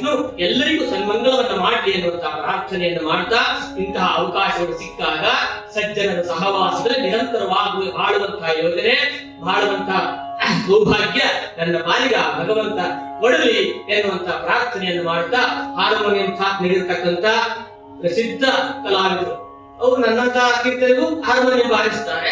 ಬೇಕಾದಷ್ಟು ದೊಡ್ಡ ಕಲಾವಿದರಿಗೂ ಹಾರ್ಮೋನಿಯಂ ನುಡಿಸ್ತಕ್ಕಂಥ ಶಕ್ತಿ ಇದೆ. ಅವರು ದೊಡ್ಡ ಕಲಾವಿದರು. ಶಿವರಾಮ್ ಭಾಗವತ್ ಅವರಿಗೆ ಧನ್ಯವಾದಗಳನ್ನು ಅರ್ಪಣೆಯನ್ನು ಮಾಡ್ತಾ ಇವತ್ತು ನಮ್ಮ ಪಾಲಿಗೆ ಹೊಸದು ಯಾವಾಗಲೂ ನನ್ನ ಜೊತೆ ಇವರಿಗೆ ಒಂದು ತೊಂದರೆ ಆಯ್ತು, ಆದದ್ದೆಲ್ಲ ಒಳ್ಳೆಯದಕ್ಕೆ ಅಂತ ಹೇಳ್ತಾರೆ. ನಾವು ವಿನಾಯಕ ಭಟ್ರನ್ನ ನೋಡಿ ಗೊತ್ತಿಲ್ಲ, ನಾವು ಯಾರೋ ನಮ್ಮ ಪರಿಚಯದವ್ರು ಎಳೆದಿದ್ದವ್ರು ಬರ್ತಾರೆ ಅಂತ ಹೇಳಿದ್ರು. ಆದ್ರೆ ಮಾಡಿದಾಗ ನಮ್ಮ ಧನ್ಯ ಅಂತ ಹೇಳಿಸ್ಕೊಡುತ್ತೆ. ಅಷ್ಟು ಒಳ್ಳೆಯ ರೀತಿಯಲ್ಲಿ ಆ ನಾದವನ್ನ ತಬಲಾ ಬಡಿಯುವುದು, ಆ ನುಡಿಸುವುದು, ತಬಲಾ ನುಡಿಸುವುದರಲ್ಲಿ ತನ್ನ ಪ್ರಾವೀಣ್ಯತೆಯನ್ನು ಬೆಳೆಸಿರುವಂತಹ ವಿನಾಯಕ ಭಟ್ರಿಗೆ ಇನ್ನಷ್ಟು ಗೌರವಗಳು, ಇನ್ನಷ್ಟು ವಿದ್ಯೆ ಅವರಿಗೆ ಕರಗತವಾಗಿ ಇಂತಹ ಸೇವೆಗಳನ್ನು ಮಾಡುವಂತಹ ಯೋಗ ಭಾಗ್ಯ ಅವರ ಪಾಲಿಗೂ ಬರಲಿ. ನಾವು ಕರೆದಾಗ ಇಷ್ಟು ದೂರ ಆದ್ರೂ ಯಾವಾಗಲೂ ನೀವು ಬನ್ನಿ ಎನ್ನುವಂತ ಆಹ್ವಾನದೊಂದಿಗೆ ಧನ್ಯವಾದವನ್ನ ಅರ್ಪಣೆಯನ್ನು ಮಾಡ್ತಾ, ಗಜಾನನ ಭಟ್ರು ನನಗೆ ಫೋನ್ ಮಾಡಿ ಹೇಳಿದ್ರು ಇವತ್ತೊಂದು ಕೀರ್ತನೆ ಮಾಡಬೇಕಿತ್ತು ಅಂತ ಹೇಳಿ. ನಾವು ಕಾಯ್ತಾ ಇರ್ತೇವೆ ಇಂತಹ ಒಳ್ಳೆಯ ಅವಕಾಶ ಅಂತೇಳಿ. ಹಾಗಾಗಿ ಅವಕಾಶ ಕೊಟ್ಟ ಅಥವಾ ಹೇಳಿ ಇದನ್ನು ಸಂಘಟಿಸಿರ್ತಕ್ಕಂಥ ಗಜಾನನ ಭಟ್ರಿಗೆ ಪೂರ್ವಕವಾದಂತಹ ಧನ್ಯವಾದಗಳ ನಮಸ್ಕಾರವನ್ನ ತಿಳಿಸ್ತಾ ಇಂತಹ ಸಜ್ಜನ ಸಮಾಜ ಬಾಂಧವರು ಹೆಚ್ಚೆಚ್ಚಾಗಿ ಬೆಳೆಯಲಿ, ಭಾರತಾಂಬೆಯ ಮಕ್ಕಳು ಇಡೀ ಲೋಕಕ್ಕೆ ಬೆಳಕನ್ನು ನೀಡುವಂತಾಗಲಿ ಎನ್ನುವಂತಹ ಪ್ರಾರ್ಥನೆಯನ್ನು ಮಾಡ್ತಾ ಕಥಾಕಾಲಕ್ಷೇಪವನ್ನು ವಹಿಸ್ತಾ ಇದ್ದೇವೆ. ನಮಸ್ಕಾರ.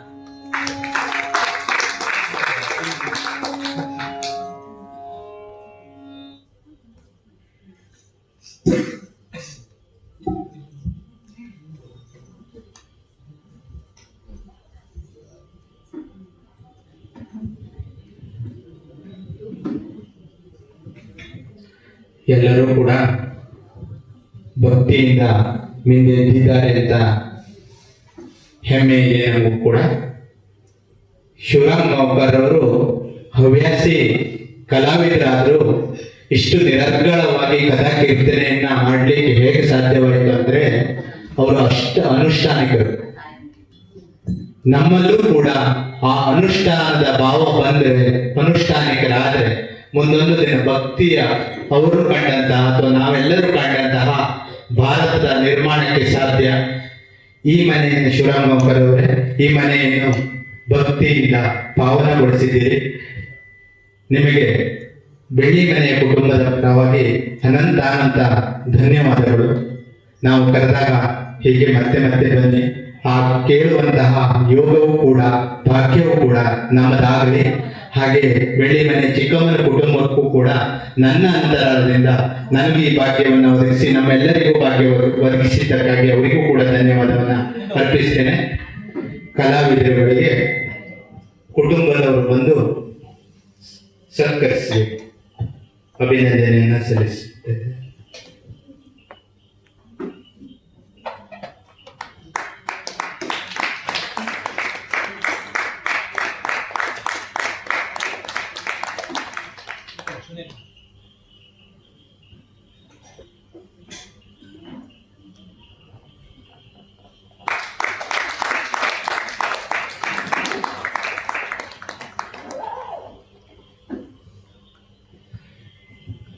ಶಿವರಾಮ್ ಭಾಗವತ ಭಕ್ತಿ ಗೀತೆಯನ್ನ ಕೇಳಬೇಕು ಅಂತ ಈ ಎಲ್ಲರ ಬಯಕೆ ಆಗಿತ್ತು. ಆದ್ರೆ ಅವರು ಕೂಡ ಅವ್ರ ಹತ್ರನೂ ಕೇಳಿದೆ. ಅವರು ಕೂಡ ಇವತ್ತು ಏನೋ ಪೂರ್ವ ತಯಾರಿ ಇಲ್ಲದೇನೆ ಅಥವಾ ಕಂಠವು ಸರಿ ಇಲ್ಲದೇನೆ ತಾನು ಬಂದು ಮಾಡೋಕ್ಕಿಂತ ಯಾವತ್ತೂ ಕರೆಯಿರಿ, ನಾನು ಬಂದು ಸೇವೆಯನ್ನ ಮಾಡ್ತೇನೆ, ಈ ಮನೆಗೆ ಬರೋದು ತನಗೆ ಬಹಳ ಖುಷಿ ಇದೆ, ಯಾವಾಗ ಬೇಕಾದ್ರೂ ಕರೆಯಿರಿ ಅಂತ ಹೇಳಿದ್ದಾನೆ. ಅವರಿಗೂ ಕೂಡ ಹೃದಯ ತುಂಬಿದ ಅಭಿನಂದನೆಗಳು. ಹಾಗೇನೆ ಎಲ್ಲರೂ ಕೂಡ ಇವತ್ತು ಊಟವನ್ನ ಮುಗಿಸಿ ಆಮೇಲೆ ತಮ್ಮ ಮನೆಗಳಿಗೆ ಹೋಗ್ಬೇಕು. ಇನ್ನು ನಿರಂತರವಾಗಿ ನಾಳೆಯೂ ಕಾರ್ಯಕ್ರಮ ಇದೆ. ನಾಳೆ ಹಿಮ್ಮೇಳ ವೈಭವ ಇದೆ. ಅನಂತಣ್ಣ ದಂತಳಿಗೆ ಅವರು, ನರಸಿಂಹಣ್ಣ ಅಂಡ್ರಮನೆ ಇವರೆಲ್ಲ ಬರ್ತಾರೆ. ತಾವು ಎಲ್ಲರೂ ಕೂಡ ಮಧ್ಯಾಹ್ನದ ಉಪನ್ಯಾಸ ಕಾರ್ಯಕ್ರಮಕ್ಕೂ ಹಾಗೂ ನಂತರದ